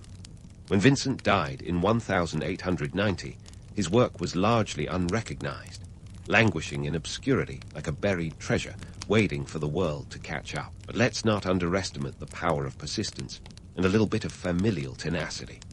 Enter Johanna van Gogh, Theo's widow, the unsung hero who took up the torch and ran with it as if she had a personal vendetta against the art world's indifference. Johanna, a formidable woman of just 28, found herself a widow with a toddler after Theo died in 1891. Where many might have retreated under the weight of grief, Johanna chose to dive headfirst into the Herculean task of cataloging and promoting Vincent's work. Talk about a labor of love. She organized exhibitions, published Vincent's letters, and tirelessly networked with art dealers and collectors. Her efforts weren't just a nod to her late husband and brother-in-law. They were a full-blown crusade to rewrite Vincent's narrative from misunderstood madman to artistic genius. Johanna's persistence paid off. In 1901, an exhibition in Paris displayed 71 of Vincent's paintings, a posthumous debutante ball for the artist who never quite fit into the art world's corseted expectations. The show was a hit, and Vincent's work began to gain traction. By 1905, the Stedelijk Museum in Amsterdam hosted a major retrospective featuring more than 470 of his works. That's right. 470 was as if the world suddenly realized it had been sitting on a gold mine of creative brilliance and was now scrambling to make up for lost time. But the irony here is thicker than one of Vincent's impasto brushstrokes. During his lifetime, Vincent sold only a handful of paintings. Some experts say just one, The Red Vineyard, which went for 400 francs in 1890. Today, his works fetch astronomical sums. In 1990, Portrait of Dr. Gashid sold for a staggering $82. 5 million, a testament to the art world's penchant for posthumous appreciation. It's a classic tale of too little, too late, where the artist becomes a household name only after the credits have rolled. This commercial frenzy around Vincent's work raises some eyebrow-raising questions. How did art, once seen as a divine expression of the human soul, become a commodity, traded like stocks on the market floor? In the late 19th and early 20th centuries, the art world was undergoing a seismic shift. The rise of modernism encouraged a re-evaluation of what constituted art, and Vincent's emotive, unpolished style suddenly found itself in vogue. Collectors and curators scrambled to acquire pieces that were once dismissed as too raw or too daring. But let's not polish this tale too much. The commercialization of Vincent's work is a double-edged sword. On one hand, it brought his genius to a broader audience, allowing millions to marvel at his sunflowers and starry nights. On the other, it turned his art into a status symbol, a luxury item for the elite.